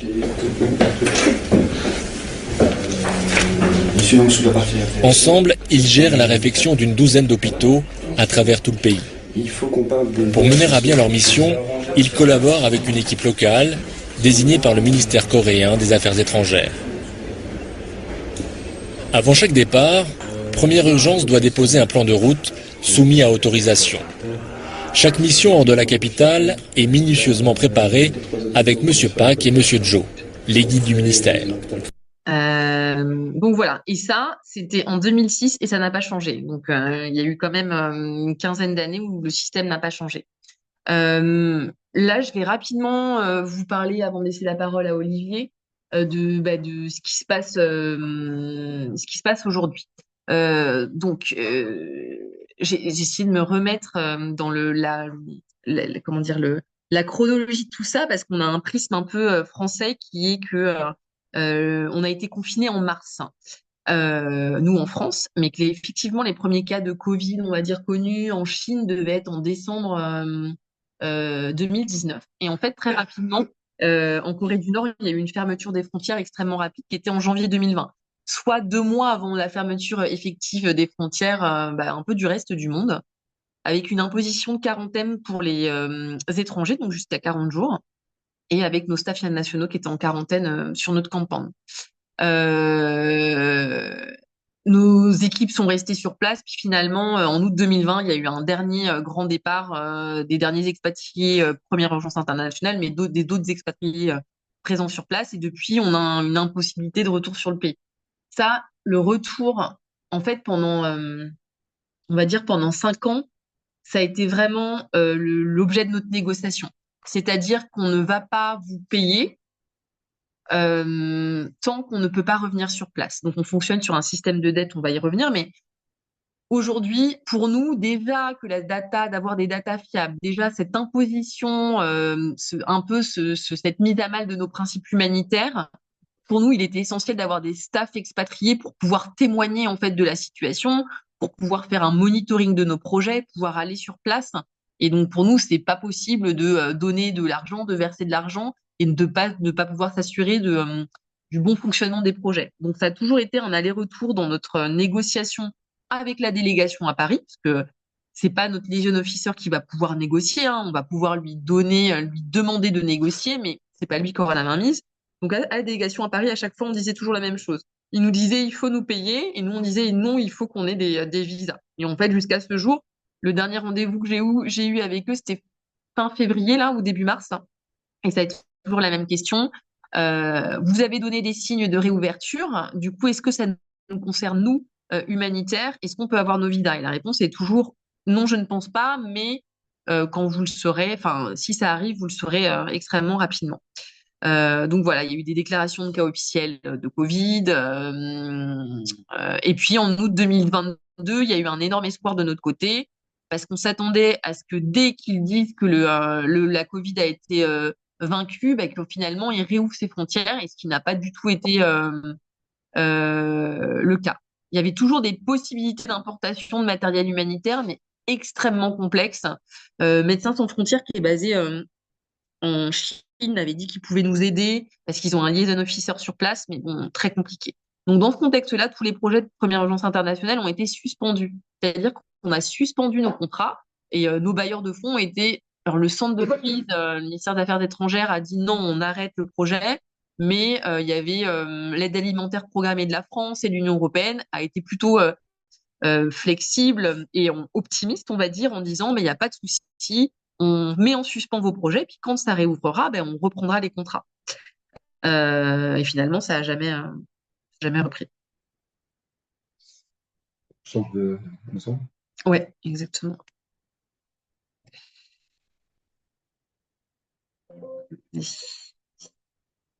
Alors, c'est bon. Pourtant, j'ai coupé. Ouais, micro. C'est bon? Ouais, c'est bon. Euh, Ce qui a changé, et j'ai vu une petite question dans le chat sur laquelle on pourra répondre après, mais qui est extrêmement importante, c'est que le, la Corée du Nord reste un contexte et les interventions en Corée du Nord qui sont très très dépendantes aussi des enjeux internationaux liés à la Corée du Nord. Comme je t'ai dit, l'arrivée des humanitaires s'est fait dans une phase où le régime avait accepté, parce que poussé, il n'avait pas le choix, de jouer une stratégie d'ouverture. De même, le fait que l'Union européenne, qui a été l'un des principaux bailleurs de fonds, parce que Première Agence internationale, on est financé par plein de bailleurs de fonds différents, notamment, alors jusqu'à très récemment, notamment par le gouvernement américain. En Corée du Nord, on n'a jamais été financé par le gouvernement américain. Le fait d'être financé par l'Union européenne, c'était parce qu'il y avait cette relation apaisée, l'Union européenne, avec la, l'ensemble ou la plupart des États dans le monde en tout cas. Ce qui change depuis 2022, c'est le retour d'un monde plus fracturé que jamais, notamment avec quatre grands acteurs principaux pour ce qui concerne la Corée du Nord, qui sont la Chine, les États-Unis, l'Union européenne et la Russie. Alors même si effectivement l'alignement n'est plus le même qu'il y a quelque temps sur la question du conflit ukrainien, l'alignement et l'axe Pyongyang-Moscou dans le cadre de la guerre en Ukraine est un facteur entravant pour que l'Union européenne continue de vouloir soutenir des programmes en Corée du Nord, et pour que les acteurs internationaux, mais qui sont quand même, en l'occurrence, principalement là pour les quatre organisations européennes, puissent continuer d'intervenir en Corée du Nord. Et c'est là où nous, on estime que ces nouveaux défis posent un souci à la perspective d'une réouverture sur le temps court. Après, les choses bougent très vite. Le revirement américain dans son alliance avec l'Ukraine versus la situation actuelle entre Moscou et Washington, c'est très très imprévisible. On est dans une phase, je pense, plus imprévisible que jamais sur les alliances internationales, mais elle laisse craindre quand même, pour ce qui concerne la position européenne, euh, un- une fracture plus durable avec la Russie d'une part, mais avec la Corée du Nord probablement aussi. Et ça, c'est une entrave, évidemment, à un retour de financement substantiel, d'intervention, enfin d'accès pour les acteurs. Et c'est là où je vais faire une transition, je pense, avec en partie la question que je voyais sur comment on arrivait à créer les climats de confiance avec les autorités nord-coréennes pour organiser un study tour. C'est pas un climat de confiance, il n'y a pas de relation de confiance avec la Corée du Nord. Ni de notre part, ni la leur. On est tout à fait lucide, et c'est ça qu'il faut vraiment avoir en tête. PUI n'a pas réussi à faire accepter l'humanitaire en Corée du Nord. Et on n'a pas nous-mêmes réussi, et la preuve c'est que d'ailleurs aujourd'hui c'est terminé, enfin en tout cas depuis un petit moment, on n'a pas réussi à assurer aux autorités coréennes qu'elles aient confiance en nous en tant qu'acteurs pour faire ce qu'on veut en Corée du Nord. Tout n'est que négociation permanente. Et donc pourquoi on arrivait à le faire? Bah, parce qu'on négociait. Et c'est vraiment une stratégie. Il faut savoir qu'on travaille totalement différemment de ce qu'on fait dans les autres pays. Dans les autres pays, on va développer une acceptance, on va avoir des équipes locales, on va les recruter, on va mettre en place notre stratégie totalement, et on va la caler sur la stratégie des pays et les gouvernements nationaux. Là, c'est une négo complète. On arrive avec des choses, en l'occurrence des financements et une expertise technique, mais on n'arrive pas avec un mandat humanitaire et des valeurs. Ça, ils s'en fichent totalement. Donc, et on va négocier de dire, ben voilà, nous, on veut bien faire tel type de programme qui va vous apporter tel type de résultat. Est-ce que ça vous intéresse ou pas? Mais la contrepartie, c'est que on veut faire ce study tour parce que si on veut que ce soit mis en œuvre de manière pérenne, il faut que les gens qui vont être responsables demain du fonctionnement de la ferme-usine soient formés par des expertises et des formateurs qui sont en Europe. Donc, c'est la condition. Les autorités vont dire, bah oui, mais comment on s'assure que que du coup, il n'y aura pas telle et telle chose. Donc, on va leur expliquer, on va faire tout le travail de sensibilisation, ça va se passer là, dans telles conditions, ils feront ci, ça et pas plus. Et ça se deal avec le liaison officer et avec aussi la délégation représentation de la Corée du Nord à Paris, qui est très impliquée, plus que dans beaucoup de pays où on travaille. Et ça, cette négociation permanente, les Coréens reviennent systématiquement dessus. Ils veulent toujours qu'on paye plus leurs fonctionnaires. Et donc là aussi, c'est un équilibre, vu qu'on n'est pas tout seul, d'avoir une position commune sur qu'est-ce qui est acceptable, qu'est-ce qui n'est pas acceptable. Excusez-moi, je vais boucher un mot. Le, le, le fait de pouvoir avoir accès au terrain, c'est pas parce qu'on est humanitaire qu'on a accès au terrain. C'est parce que nous, on conditionnait le fait de mettre en œuvre le projet si on pouvait aller voir, pour une raison d'évaluation technique, les sites. Donc ça a obligé les Coréens, sinon tout était bloqué. Mais le problématique, c'est qu'avec cette méthodologie, cette approche, quand l'une des parties ne veut plus faire, bah, ça se fait pas. Contrairement à d'autres pays où on peut trouver des alternatives. Là, sans l'accord des autorités, bah, et l'accord principal, c'est déjà de nous faire entrer des expatriés dans le pays, ça marche pas. Mais les Coréens, ils ont jamais demandé à ce qu'on arrête les projets. Ils ont dit non, non, vous pouvez continuer, mais par contre, il n'y a pas d'expatriés qui viennent. Et nous, on n'a pas cédé parce qu'on s'est dit, dans ce rapport de négociation, si on cède, il n'y aura plus jamais d'expatriés qui rentreront. Et ce sera juste envoyer de l'argent et du matériel, et on n'en saura rien de ce qui se fait. Donc nous, on cède pas non plus de l'autre côté. Ce qui arrive à la situation de blocage actuelle, qui est évidemment dommageable d'un point de vue de réponse aux besoins, parce qu'il y a plein de besoins, mais qui est le cadre d'opération qu'on s'est donné en Corée du Nord, parce que sinon, c'est simplement faire un chèque au régime. Et ça, il en était hors de question. Donc dans cette négo permanente, bah, on a eu pas mal de succès pendant très longtemps. Et là, actuellement, effectivement, vu que le blocage est beaucoup plus institutionnel, que le cadre international est encore plus complexe et sensible qu'avant, bah, cet équilibre fragile qu'on avait réussi à créer, il est plus opérant. Ce qui nous amène effectivement à la situation actuelle et malgré ce stand-by, mais qui devient un peu intenable pour toutes les parties, notamment la nôtre, à se dire, bon, on préfère formaliser aujourd'hui, c'est parce qu'un choix un peu actif, de dire on va fermer la mission pour formaliser un petit peu le départ et communiquer dessus. La conférence qu'on fait aujourd'hui, et merci encore pour votre invitation à QCRC, KCRC, pardon, de nous donner l'occasion d'en parler, de faire un peu du plaidoyer autour de la crise. La crise, on est vraiment sur une crise structurelle hein, en Corée du Nord. La situation des Coréens du Nord, de rappeler un peu en termes d'héritage qu'on a réussi à créer un cadre opérationnel qui fonctionnait malgré toutes ces contraintes et qu'il sera possible de le reconstruire un jour, le jour où en fait on réussira à remettre les conditions, mais il faudra certainement un alignement de planètes qui dépasse les simples choix que nous on peut faire. Et je sais plus si c'est la fin des slides ou pas. Ouais, après, il y a les signes de l'ouverture, mais effectivement, là, sur le fonctionnement, en fait, on s'est posé beaucoup de questions l'année dernière et en fait, on a eu un catalyseur qui a été vraiment l'arrêt de. En fait, la France et l'Union européenne ont dit, bon, c'est fini la suspension des projets, maintenant on arrête les projets, vous terminez et vous remballez tout. Et donc on leur a dit, vous savez qu'en faisant ça, vous signez la fermeture de nos bureaux, mais c'est pas que le bureau de Première Agence Internationale, hein, c'est le bureau de TGH, de WHH et de Concern, donc des 4 ONG. Donc en fait, c'est la fin d'une présence humanitaire et on en parle régulièrement avec Olivier, mais dans l'humanitaire, il y a un vrai enjeu de témoignage dans beaucoup de nos contextes où on est les seuls acteurs qui voyons ce qui se passe. Et là, c'est ça, c'est qu'en actant en fait politiquement une fin de présence humanitaire, et ben en fait, il y aura pas de ou des possibilités un peu difficiles de revenir. Donc la France, on a été sollicité par le ministère des Affaires étrangères suite à l'envoi des troupes pour savoir si la situation avait évolué, parce que la France voulait un vrai positionnement. Et l'Union européenne, dans ce contexte global dont Olivier a parlé, a voulu aussi se positionner dans un contexte économique on va pas se le cacher, qui est très compliqué, où il faut faire des choix stratégiques économiques. Est-ce qu'on va mettre plus d'argent sur l'humanitaire en Syrie ou en Corée du Nord? Et ben voilà, le choix a été fait.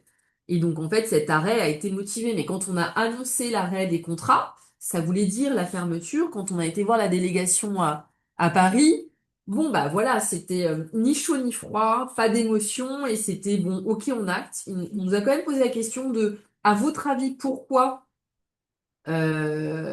Pourquoi les financements ont été arrêtés? Moi, j'ai répondu que, bah, effectivement, j'imagine que le choix était politique, mais pas plus. Et puis la question qui est rapidement venue, c'était le paiement de ces fameuses dettes, quoi. Et après, juste pour finir, c'était une de vos premières questions, mais c'est les signes de réouverture. Bah, oui, tout est signe de réouverture et tout est signe de non-réouverture. Moi, je dis souvent que ça dépend de l'interlocuteur en face. Moi, je suis très pessimiste, donc contrairement à mon prédécesseur qui gérait le dossier, j'étais là pas du tout, c'est pas du tout des signes d'ouverture. Et voilà, par contre, il y a quand même des délégations d'ambassades qui sont revenues, qui ont fait des visites. Je sais pas, je pense à certains pays, on va dire, avec qui il y a plus d'affinité, ou enfin pas d'affinité, mais c'est plus cordial. Il y a la Suède, il y a la Suisse, où il y a eu des retours, mais à la fois, quand le représentant des Nations Unies écrit à la délégation, bah, il y a pas de réponse en fait. Donc c'est quand l'Union européenne écrit à la délégation à Berlin, il n'y a pas de réponse non plus. Donc oui, en termes consulaires, en termes d'ambassade, il y a une présence. Oui, c'est possible de faire du tourisme. Il y a des Russes qui vont faire du tourisme sur place. Après, est-ce que ça veut dire une présence plus effective, opérationnelle? Ça, je pense que c'est peut-être un peu différent, quoi. Si tu veux conclure, Olivier. Ouais, sur ce volet-là, en fait, l'ouverture des frontières, hein, comme tu le disais, elle va être effective, mais pas aux mêmes acteurs. C'est-à-dire qu'il y a un contexte différent. On n'est pas il y a 20 ans. Euh, la corridor va peut-être s'ouvrir, mais à des acteurs plus régionaux, dans ces échanges avec la Chine ou avec, même si la Chine, c'est toujours la relation entre la Chine la corridor, c'est toujours très complexe, avec la Russie quand même.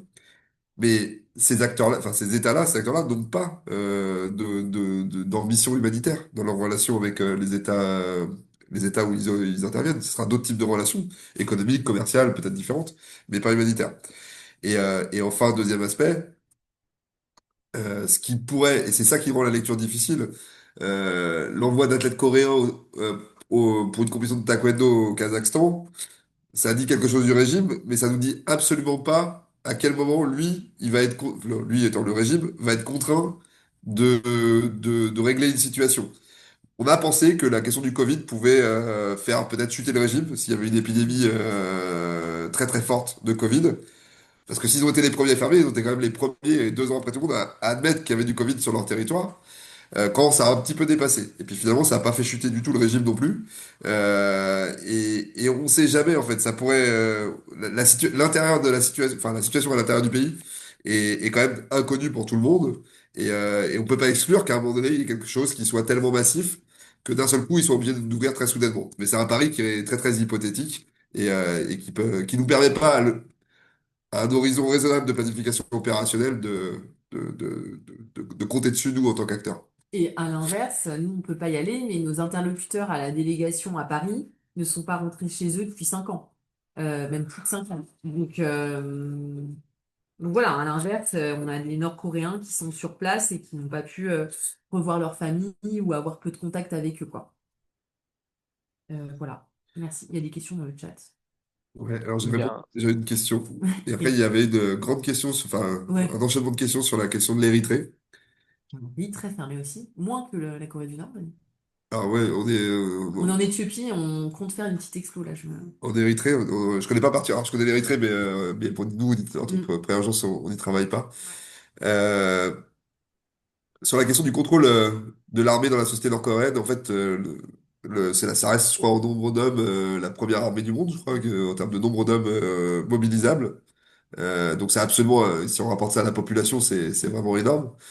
De toute façon, c'est pas que l'armée, on est sur un système totalement totalitaire où l'individu passe derrière le collectif, si on exclut l'élite, le leader et les quelques cadres autour. Pour le reste, en fait, l'individu est vraiment atomisé dans la société. Euh, L'armée joue un rôle évidemment, mais de toute façon, l'armée c'est tout le monde, puisque du coup, enfin quasiment tout le monde, il y a une armée qui dépasse le million de soldats, donc c'est évidemment faramineux. Sur la question de l'émigration, on n'est pas spécialiste de la question, c'est vrai que du coup, ça Il nous... y a un reportage sur Arte qui montre, c'est les Nord-Coréens qui sont envoyés dans d'autres pays pour monter des business, pour faire des travaux, mais qui est très contrôlé. C'est un reportage hyper intéressant sur Arte là-dessus. Mais c'est très contrôlé. Ils sont dans d'autres pays, notamment en Mongolie, par exemple, ou même en France, mais c'est extrêmement fermé. Après, est-ce qu'il y a une diaspora? J'en ai aucune idée. Moi, le seul contact qu'on a, c'est la fameuse délégation qui est à Paris, qui est une délégation sous l'UNESCO, donc c'est pas un consulat. Et c'est deux personnes dans un immense bâtiment dans le 14e. Mais là, on a peu de connaissances là-dessus, quoi. On parle quand même, il y a des transfuges nord-coréens qui ont réussi à quitter Ouais. mais dans ces cas-là, leur capacité à avoir un délire avec l'intérieur, il est Mm. quasiment zéro. Après, la diaspora officielle, c'est effectivement des gens qui sont contrôlés d'une manière ou d'une autre par le régime. On parlait tout à l'heure qu'on avait réussi à faire des study tours. On savait très bien qu'on avait un enjeu majeur de retour des personnes en Corée du Nord, pour nous, en tant qu'organisation, parce que leur famille aurait été directement menacée en Corée du Nord si on s'assurait pas de leur retour. Donc c'était un enjeu pour nous en termes de douleur dans la mise en œuvre de ce projet-là, de s'assurer qu'ils rentrent bien en Corée pour leur famille. Mm. Et sur la question des médias qui pourraient projeter, alors il y a certainement des gens qui connaissent plus ce qui se passe en Corée du Sud et des initiatives qu'il peut y avoir transfrontalières là-dessus que nous. Même On, des coups, moi. on reste quand même sur quelque chose qui, à mon avis, est assez compliqué à organiser, contrairement peut-être à l'Érythrée, Ouais. que je connais pas, parce que déjà enfin, la ligue, enfin la frontière ou la ligue de séparation, puisque c'est pas une frontière officiellement reconnue, entre les deux Corées est quand même marquée par une militarisation qui inclut quand même un enjeu de brouillage des ondes fort. Donc à mon avis, ça rend les choses complexes pour juste de l'émission de radio Mm. libre ou pirate. Et puis les frontières, après, c'est la Russie et la Chine. Donc c'est pas des États où il est si facile que ça de pouvoir aussi, tout simplement, mettre en œuvre ce genre de choses. Je suis vraiment pas spécialiste de la question des médias, donc c'est juste un avis. Nous, le seul lien qu'on a, c'est une connexion, juste pour vous donner un ordre d'idée, sur la connexion Internet. En fait, là, à distance, on a un bureau d'une ONG qui a la connexion Internet et les liaison officers des autres bureaux viennent se connecter à Internet et répondre par mail. Mais c'est pas des mails directement, c'est des formes, enfin, c'est des fichiers Word dans lesquels ils parlent. Mais la connexion Internet, elle est énorme, hein. C'est 1000 $, 1000 € par mois de connexion Internet. Donc, avec une population, enfin, c'est quasi impossible de pouvoir avoir accès à une connexion Internet. Je pense que ça représente des mois et des mois de salaire pour les populations. Donc, Et ça s'est refermé quand même. Nous, on avait un accès mm, un peu plus important il y a quelques années. Et c'est vraiment la fermeture des frontières Covid. mm. Ça a été une fermeture aussi des frontières virtuelles.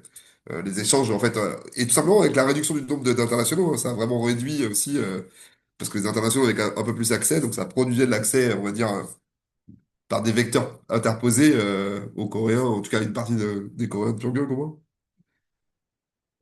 Notre question. Alors, qu'est-ce qu'un contrat? Ouais, je pense que quand on dit contrat avec l'Union européenne, en fait, c'est notre projet, c'est notre proposition de projet, en fait. Quand on propose un projet, ça va être, je vais vulgariser, ça va être distribution de nourriture dans X zones d'intervention.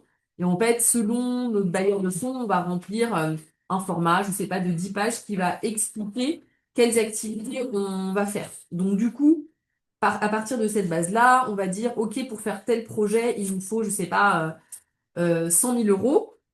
Et à partir de ça, la Commission européenne va dire, OK, oui, non, on vous finance les 100 000 euros et on va avoir un contrat entre l'Union européenne et nous. Euh, le design de ce projet, de ces fameuses 10 pages, elle va aussi se faire en lien avec les autorités. Et,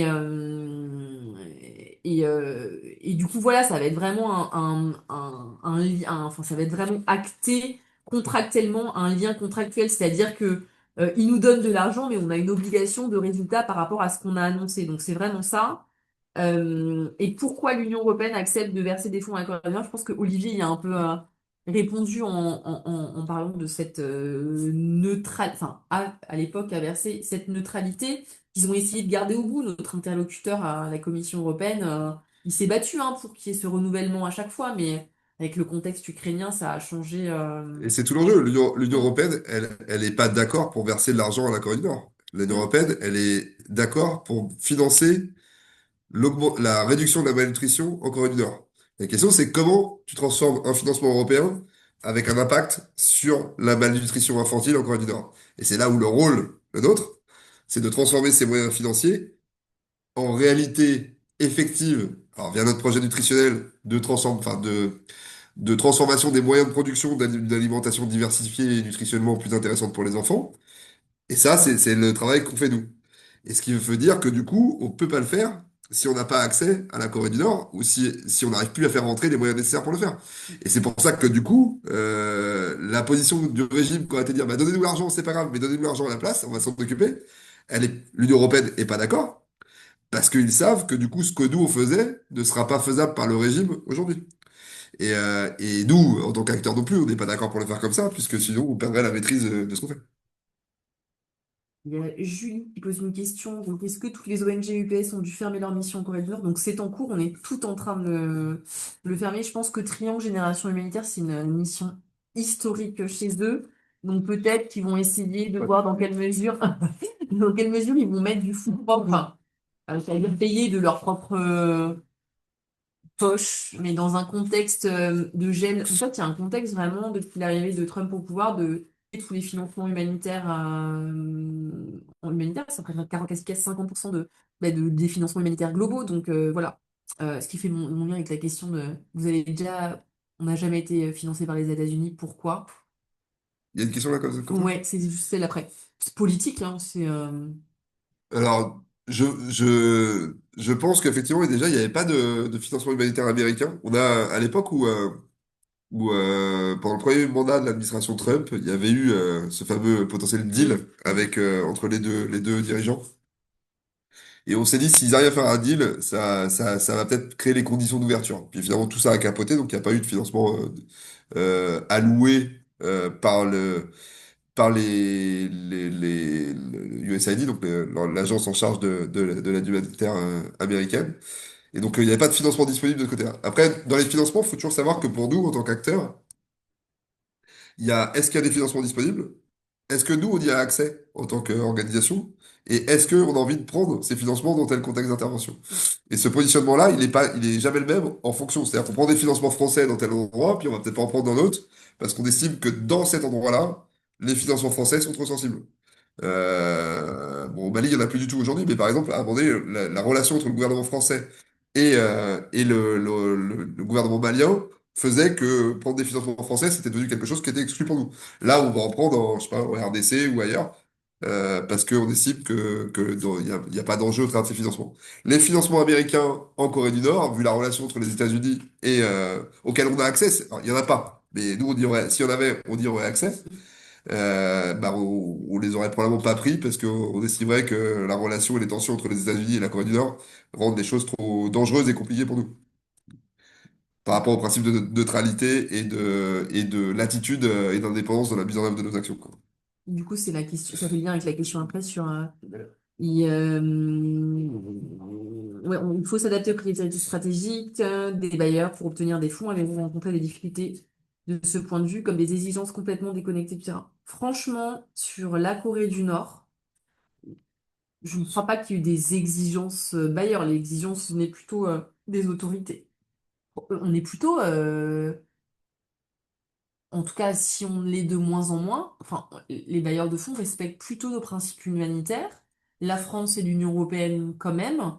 Et donc, du coup, on repart toujours des besoins humanitaires et on se bat toujours pour que les besoins humanitaires, donc les besoins du terrain, ne soient pas déconnectés des exigences bailleurs. Et les bailleurs de fonds enfin, en tout cas, les bailleurs de fonds humanitaires sont rarement déconnectés. Et s'il y a des enjeux trop politiques, et ben, nous, on va se positionner comme, enfin, pour faire valoir nos principes humanitaires, en fait.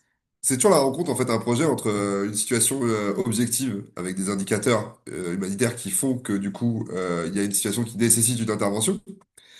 avec des populations qui sont, là on parle beaucoup du régime, mais des communautés, quel que soit le pays, en fait, qui sont en demande de cette assistance, et des ressources. Les ressources, elles sont soit en propre de l'organisation, de savoir-faire, de moyens, de logistique, et des financements de bailleurs de fonds internationaux qui viennent financer cette stratégie.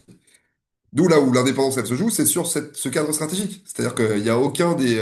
on n'est pas exécutant de tel ou tel gouvernement, on reste maître de savoir est-ce qu'on a envie d'y aller, est-ce qu'on veut faire quelque chose, et est-ce qu'on est OK pour prendre tel ou tel financement. Et ça, on le retrouve dans tous les contextes d'intervention. En Corée du Nord, c'est évidemment encore plus sensible, parce qu'une fois qu'on a réussi à mobiliser ces moyens-là, il y a un cadre de négociation avec les autorités qui est extrêmement contraint, qui est celui qu'on a décrit tout à l'heure. Mais en fait, ce travail-là, il se fait partout, sauf que en Corée du Nord, il est encore plus complexe et prégnant pour toutes les raisons qu'on a expliquées. Et on va être honnête, ce que j'ai beaucoup dit qu'on réussissait à faire, ce que personne ne réussit à faire, mais là, objectivement, depuis 4 ans, on n'y arrive plus. Et c'est ce qui rend la situation aujourd'hui un peu enfin, préoccupante pour les gens, et les Coréens déjà, et du Nord, et puis inquiétant, parce que du coup, est-ce que ce cadre qu'on avait réussi petit à petit à construire, les conditions sont réunies de nouveau pour le mettre en place? Bah, je sais pas. En tout cas, sur un horizon de court terme, on a du mal à le voir. Et ça me fait penser à la question qui était juste après sur le rapport aux communautés, comment les populations locales. C'est pas une mission normale, la Corée du Nord. C'est pas une mission normale. On est vraiment sur quelque chose où on peut pas dire que les relations avec les populations locales, elles sont quand même beaucoup intermédiées. Et on est sur un système qui est vraiment totalisant pour les gens. Donc, il y a... En fait, il faut nous voir comme faut voir les acteurs internationaux ont été des témoins et des ponts. Mais il faut mettre beaucoup d'humilité dans tout ça. On met beaucoup d'humilité. Accéder aux populations de manière pérenne, avec des liens de confiance humains, comme on pourrait développer dans tout un tas de pays, c'est très compliqué. Il faut du temps et le régime est quand même totalisant partout. Il change ses bénéficiaires, comme disait Wendy, très régulièrement pour éviter que ça se passe. Mais par la multiplication des échanges, quand même, il y a des choses qui se passent. Donc c'est quand même intéressant. En fait, ça rejoint la question, est-ce qu'on peut communiquer librement? T'as un équilibre, en fait. Oui, on peut poser n'importe quelle question, mais c'est au risque de sortir, en fait, tout simplement. On peut très bien se dire, allez, j'y vais. Mais ça, c'est dans n'importe quel pays, en fait. Dans n'importe quel pays, on arrive en toute humilité, dans un contexte économique, social, culturel. On n'est pas chez nous, et donc, du coup, on a fait de tout ce qui est, voilà, socio-culturel. Donc, effectivement, on peut poser toutes les questions. Mais c'est mettre à mal aussi notre organisation, notre travail, etc. Toute l'acceptance dont on a parlé, cet accès humanitaire. Et après, même si des fois on essayait de pousser un peu, bien sûr, c'est notre rôle aussi de trouver cet équilibre et de pousser sur certaines questions, et ben en fait, derrière, on a bah, des fois pas de réponse en fait, ou on a une réponse déjà toute faite et on n'a pas de retour en face. Moi, quand je parle avec la délégation à Paris, c'est très posé, c'est très réfléchi, c'est on prend bonne note. En fait, il n'y a pas d'interaction en tant que telle. On prend bonne note et on relaie à ce pouvoir qui est extrêmement centralisé. Et voilà. Il y a une question qui est intéressante sur les contacts. En fait, vouloir projeter en fait de l'échange culturel et même relationnel entre les populations en Corée du Nord et nos expatriés ou autres, c'est projeter une appétence à l'accès à la diversité culturelle qui n'existe pas en Corée du Nord, puisque les gens ont été conditionnés sur un État totalement fermé contre le reste du monde. Donc elle n'existe pas, cette appétence. Enfin, à l'échelle, je dis pas qu'il n'y a pas une personne qui a cette appétence de manière spontanée en Corée du Nord, mais le système est tellement totalisant que c'est de l'ordre de l'inaccessible, quasiment. On est sur un référentiel qui est trop ethnocentré sur nos propres référentiels pour pouvoir le mettre. Je donne un exemple assez intéressant. Dans ces study tours, on aurait pu imaginer que c'était l'opportunité pour la petite délégation nord-coréenne qui venait d'avoir accès à venir à Paris, à venir en France, de pouvoir goûter de la culture et même de la gastronomie différente. En fait, non. Il fallait absolument les emmener dans des restaurants coréens. Il n'y avait pas du tout l'idée de se dire, juste par curiosité culturelle et gustative, il y avait aucun, ça, c'est un référentiel qui n'existe pas. Et les fois où on attendait de le faire, ça a été un échec complet. Donc je pense qu'il faut pas projeter ça. D'ailleurs, c'est valable dans tous les pays du monde, comme le disait Wendy. Mais là, on est sur une telle dimension de cloisonnement et d'isolement que vouloir arriver avec des valeurs soi-disant les bonnes, et c'est pas du tout ça. On est vraiment on est sur des standards humanitaires. Il y a des enfants qui ont des retards de croissance énormes. Il y a des enfants qui meurent de malnutrition aiguë infantile. Il y a des gens qui meurent de faim. Il y a des gens qui ont des conditions de soins, vous avez vu, où les poches de transfusion sont dans des bouteilles de bière. Et on a cette problématique-là. On va essayer d'y répondre avec des solutions techniques, opérationnelles. Et en le faisant sur un jeu qui fait le moins de mal possible et le moins de jeu du régime possible. C'est ça la problématique d'une intervention pour un acteur comme nous en Corée du Nord. C'est pas celui. Et via ça, il y a aussi un petit peu de dimension d'échange qui ouvre un petit peu. Mais il faut, je crois que le mot, c'est le maître mot, c'est l'humilité, la patience. Et là, même avec humilité et patience depuis 5 ans, enfin, je sais pas si certains d'entre vous jouent aux échecs. Moi, j'ai eu l'impression qu'on a joué aux échecs pendant 5 ans et qu'on a perdu, quoi. Mais on avait réussi pendant 20 ans. C'est comme ça dans tous les pays. Voilà, je sais pas si toutes les organisations, mais en tout cas, chez Première Urgence Internationale, on aime bien raconter les choses telles qu'elles sont, avec les réussites, les échecs, les difficultés. On n'est pas là pour faire la langue de bois et dire c'est merveilleux, on est les plus forts du monde. On explique ce qui s'est passé, ce qu'on a réussi à faire, ce qui a été compliqué, et où est-ce qu'on en est aujourd'hui. Et il y a une question sur la Corée du Sud. On n'est jamais intervenu en Corée du Sud. À l'heure actuelle, on ne compte pas intervenir en Corée du Sud. Donc, c'est Euh, le financement de Corée du Sud. les financements de la Corée du Sud, pas du tout.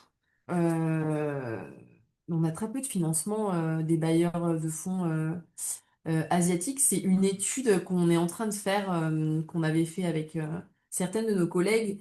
En fait, les financements de projets humanitaires en Asie sont bilatérales. C'est d'État à État. Donc en fait, on va pas avoir la Corée du Sud ou le Japon qui vont financer une ONG ou le système humanitaire. Par exemple, le Japon va financer le système multilatéral des Nations Unies. Donc, ils vont financer le HCR le HCR va nous financer. Et la Corée du Sud n'est pas sur un financement d'ONG directement. Ils vont peut-être plutôt financer d'État à État, en bilatéral.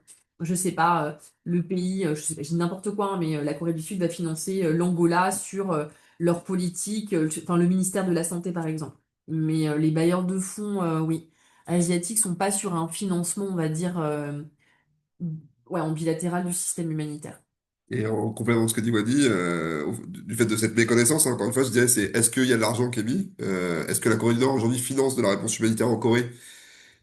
Bah, finalement, assez peu. Et les enjeux de financement de la Corée du Nord sont quand même enfin, depuis la Corée du Sud, sont quand même très centrés sur des enjeux de réconciliation, plus que sur des enjeux d'accès aux services essentiels ou aux besoins là-dessus. On a eu des discussions avec la délégation de Corée du Sud à Paris, qui nous avait contactés régulièrement. On a eu régulièrement des échanges.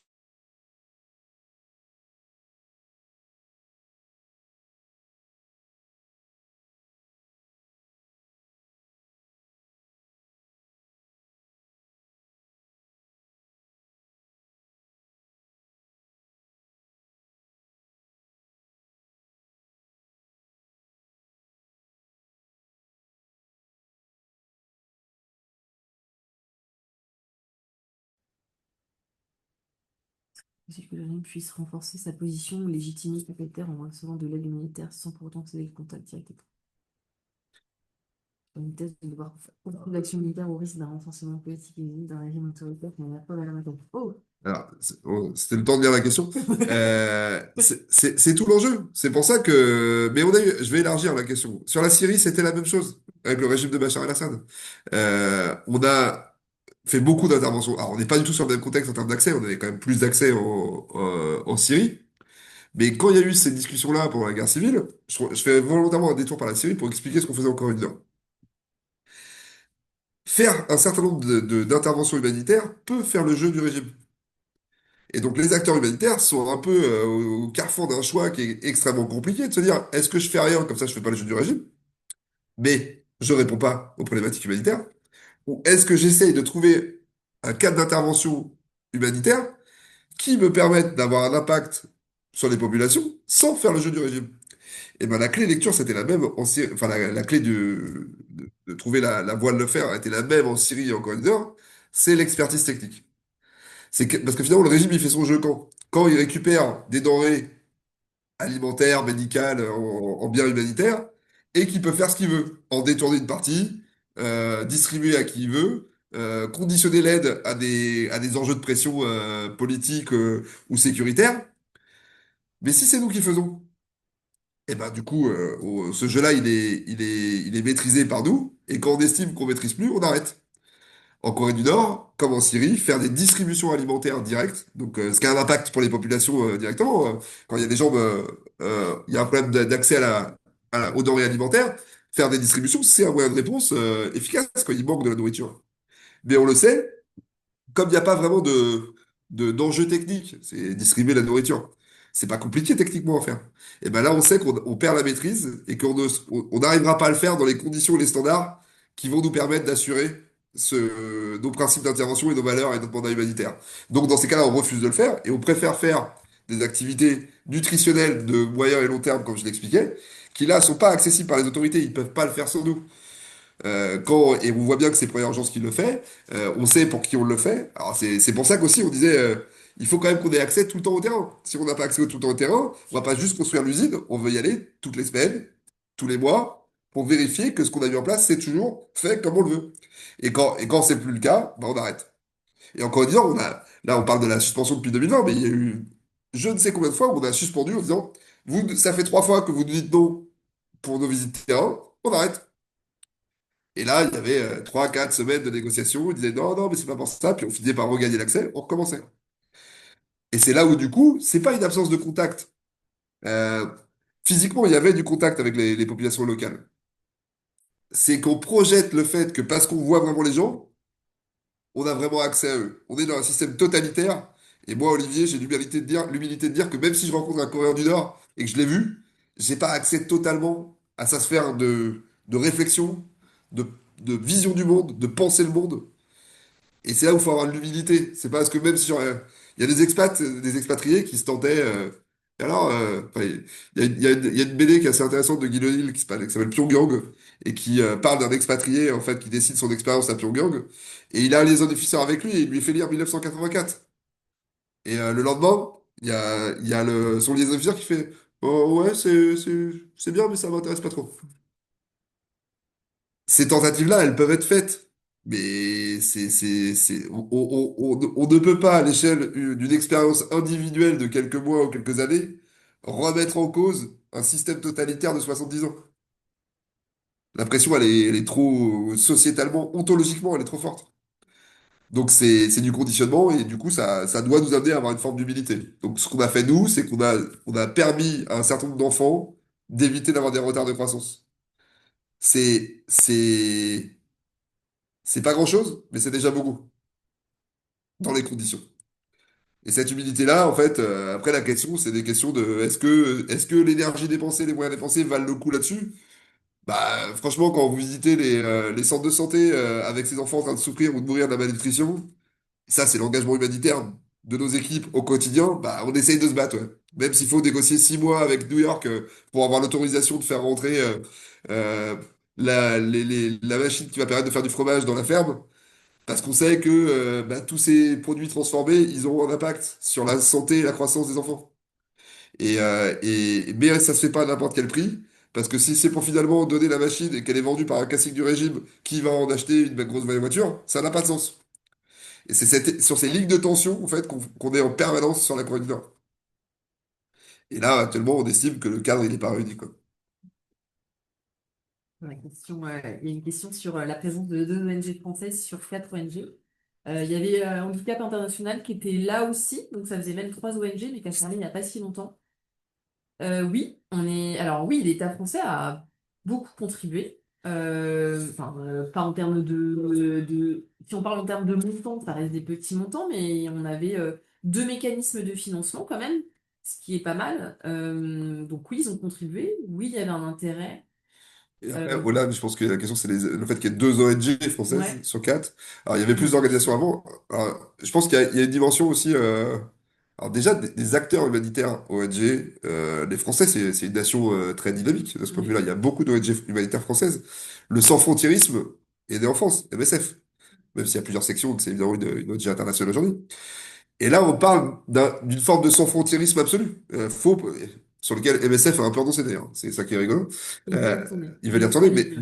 mais du coup, en fait, il y a un sans-frontiérisme existentiel pour la traverser cette frontière et réussir à travailler en Corée du Nord. Et ça, peut-être que quand même, on ne retrouve pas qu'en Corée du Nord, mais quand c'est compliqué, quand c'est, faut être têtu et rien lâcher. Moi, mes équipes, en tant que direct, en Corée du Nord, je dis toujours, don't give up the fight. C'est notre boulot. Oui, mais mes équipes me disent, ouais, la Libye, c'est compliqué, on n'y arrive pas. Je sais, bah, c'est parce que c'est compliqué que c'est nous qui y allons. Si c'était simple, il n'y aura pas besoin d'acteurs humanitaires. Donc, et là-dessus, je pense que les Français sont un peu plus têtus. Et PUI, en l'occurrence, fait partie des gros têtus. Mais bon, même les gros têtus, du coup, là, actuellement, on n'y arrive plus. Très bien. Et Euh, en ne voyant plus de questions dans le chat, je prends l'opportunité pour transmettre aussi d'autres questions que j'ai pu recevoir tout au long de la présentation par message privé. La première question, je pense que cette personne fait référence au début de la présentation. Vous avez mentionné qu'il existait des églises catholiques, protestantes et même orthodoxes en Corée du Nord. Est-ce que cela signifie qu'il n'y a pas de persécution religieuse dans le pays et donc y aurait-il une forme, même très limitée, de respect de la liberté religieuse? Entre... Alors, on parle de trois églises, hein, je crois, dans les briefings que j'ai lus. On parle de trois églises, donc c'est vraiment tout petit. Euh, Je pense que c'est plus anecdotique qu'autre chose. En ouais. fait, en vrai, il y a, Mais de là à dire, enfin ouais. Est-ce qu'il y a une persécution? C'est pas ce qui est ressorti non plus, mais je sais pas. il y a pas de persécution parce que c'est pas un enjeu pour le régime aujourd'hui. C'est tellement minoritaire et anecdotique que je pense que c'est plus pour pouvoir afficher le fait qu'il n'y a pas de persécution religieuse parce qu'il y a des églises Mm. qu'autre chose. Si c'était un enjeu pour le régime, il y aurait la persécution adéquate. Enfin, adéquate, en tout cas, qui en découle. Donc je pense qu'il faut vraiment pas le lier comme étant une forme un indicateur de tolérance religieuse. Le régime reste profondément laïque dans toutes ces dimensions de la vie des Coréens du Nord.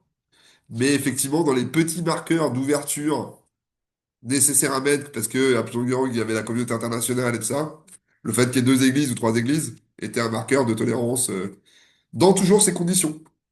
Faudrait voir aujourd'hui, j'en sais rien, avec 5 ans, il n'y a plus personne. Il faut le voir comme ça, je pense, plus. Mais avec une grosse communauté russe, possiblement des touristes russes, peut-être. Je sais pas. Très bien. Deuxième question. Concernant l'accès à la santé publique, vous avez mentionné que les transactions se font parfois sous forme de troc. Est-ce que cela signifie que sans possibilité de troc, les civils ne peuvent pas se faire soigner? Alors, c'est les médecins qui sont payés en tant que tels, hein. Mais ça se retrouve dans beaucoup de pays. C'est plus un phénomène. Quand les médecins sont pas payés, ben les médecins n'exercent pas, en fait, plus qu'autre chose. Donc, il y a moins de personnel de santé, donc, in fine, il y a moins de personnes qui peuvent se faire soigner. On peut avoir le meilleur matériel du monde, les meilleurs médicaments, les meilleurs centres de santé. S'il n'y a pas de personnel pour se faire soigner, c'est un peu compliqué. Donc c'est plus ça, c'est qu'en fait, on a un personnel qui n'est pas payé ou qui est payé avec à base de bouteilles d'alcool et de cigarettes, ce qui nourrit pas. Et donc voilà, j'imagine que bah, c'est C'est un peu comme tout, quoi. Si le niveau de rémunération n'est pas le meilleur, ben les soins sont forcément peut-être, j'imagine, moins bons.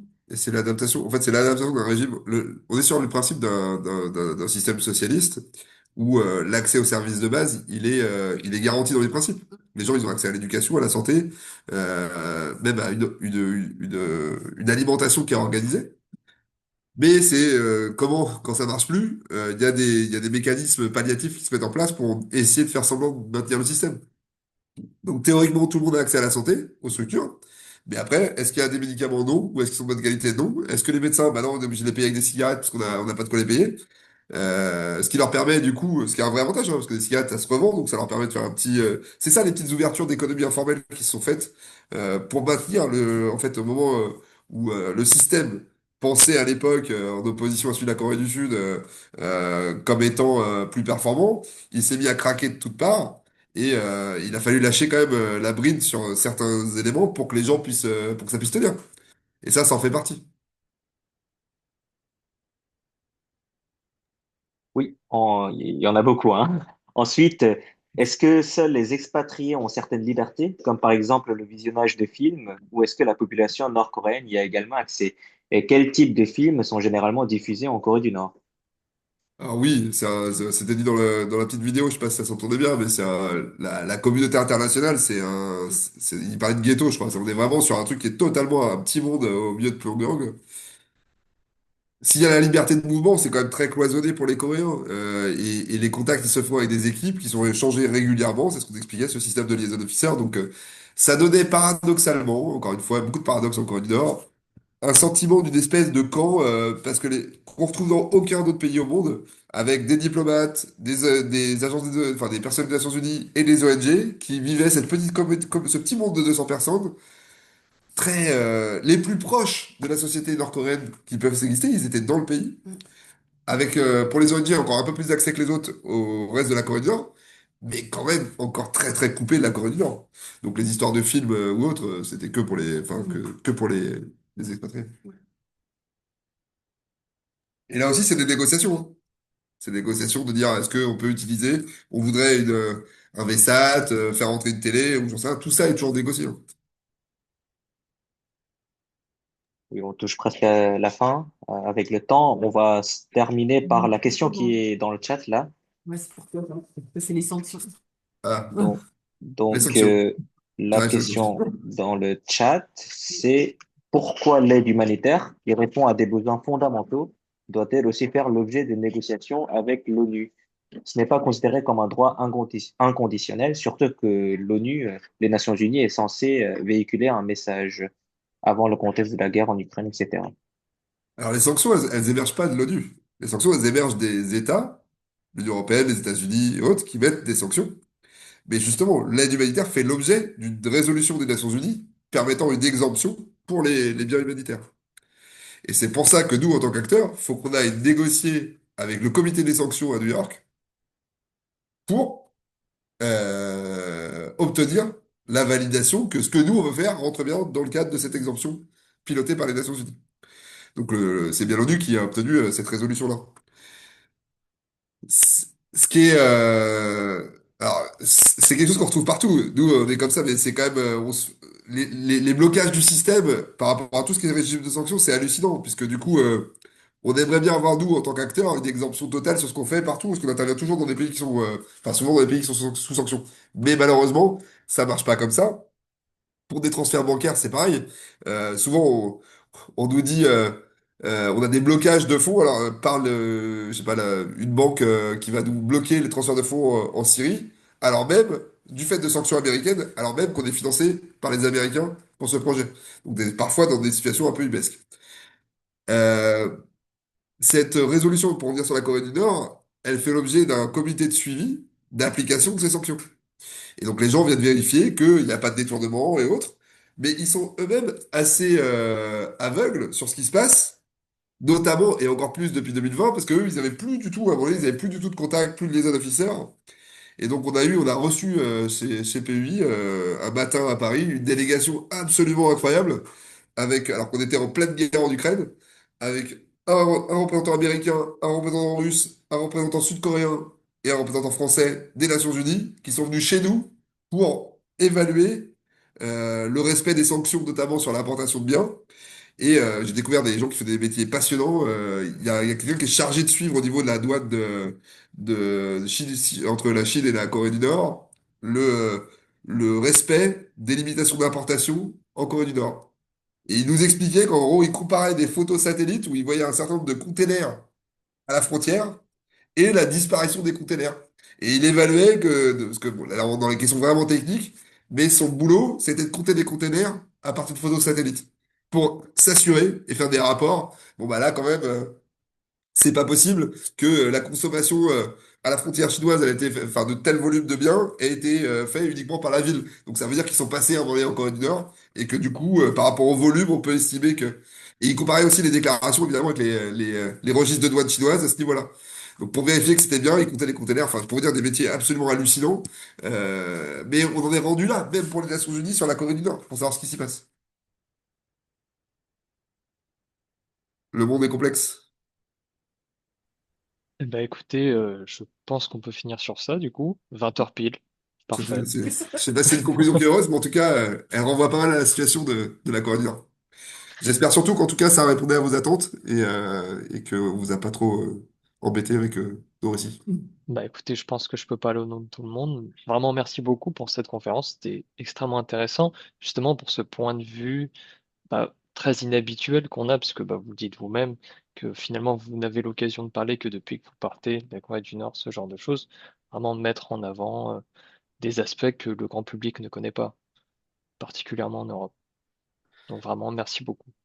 Merci à vous Merci à vous. pour l'invitation, en tout cas, c'est super. Merci. Bonne soirée.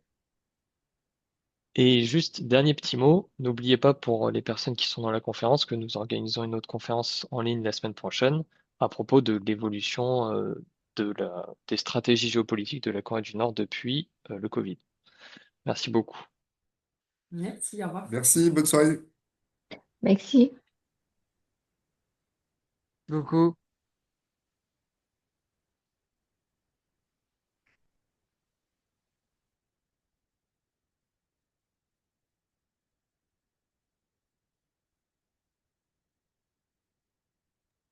Euh, est-ce que l'équipe sont là? Normalement, oui, on a dit qu'on restait, nous. Ouais. Parce que c'était très bien, le contenu aussi. C'est dommage. Je pense qu'on va refaire une autre réunion là parce que Ouais. il y a encore Ah, il y des. a des gens. Ouais, je Ouais. vais faire une réunion pour tout le monde. Ok.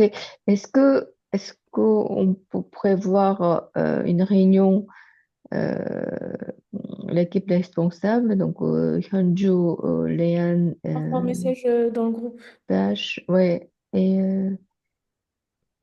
quelques jours après ou avant la prochaine Ouais, je conférence. coupe la Mhm. réunion et on envoie un message dans le D'accord. En tout cas, merci beaucoup pour cette organisation. C'était super. Et puis, groupe.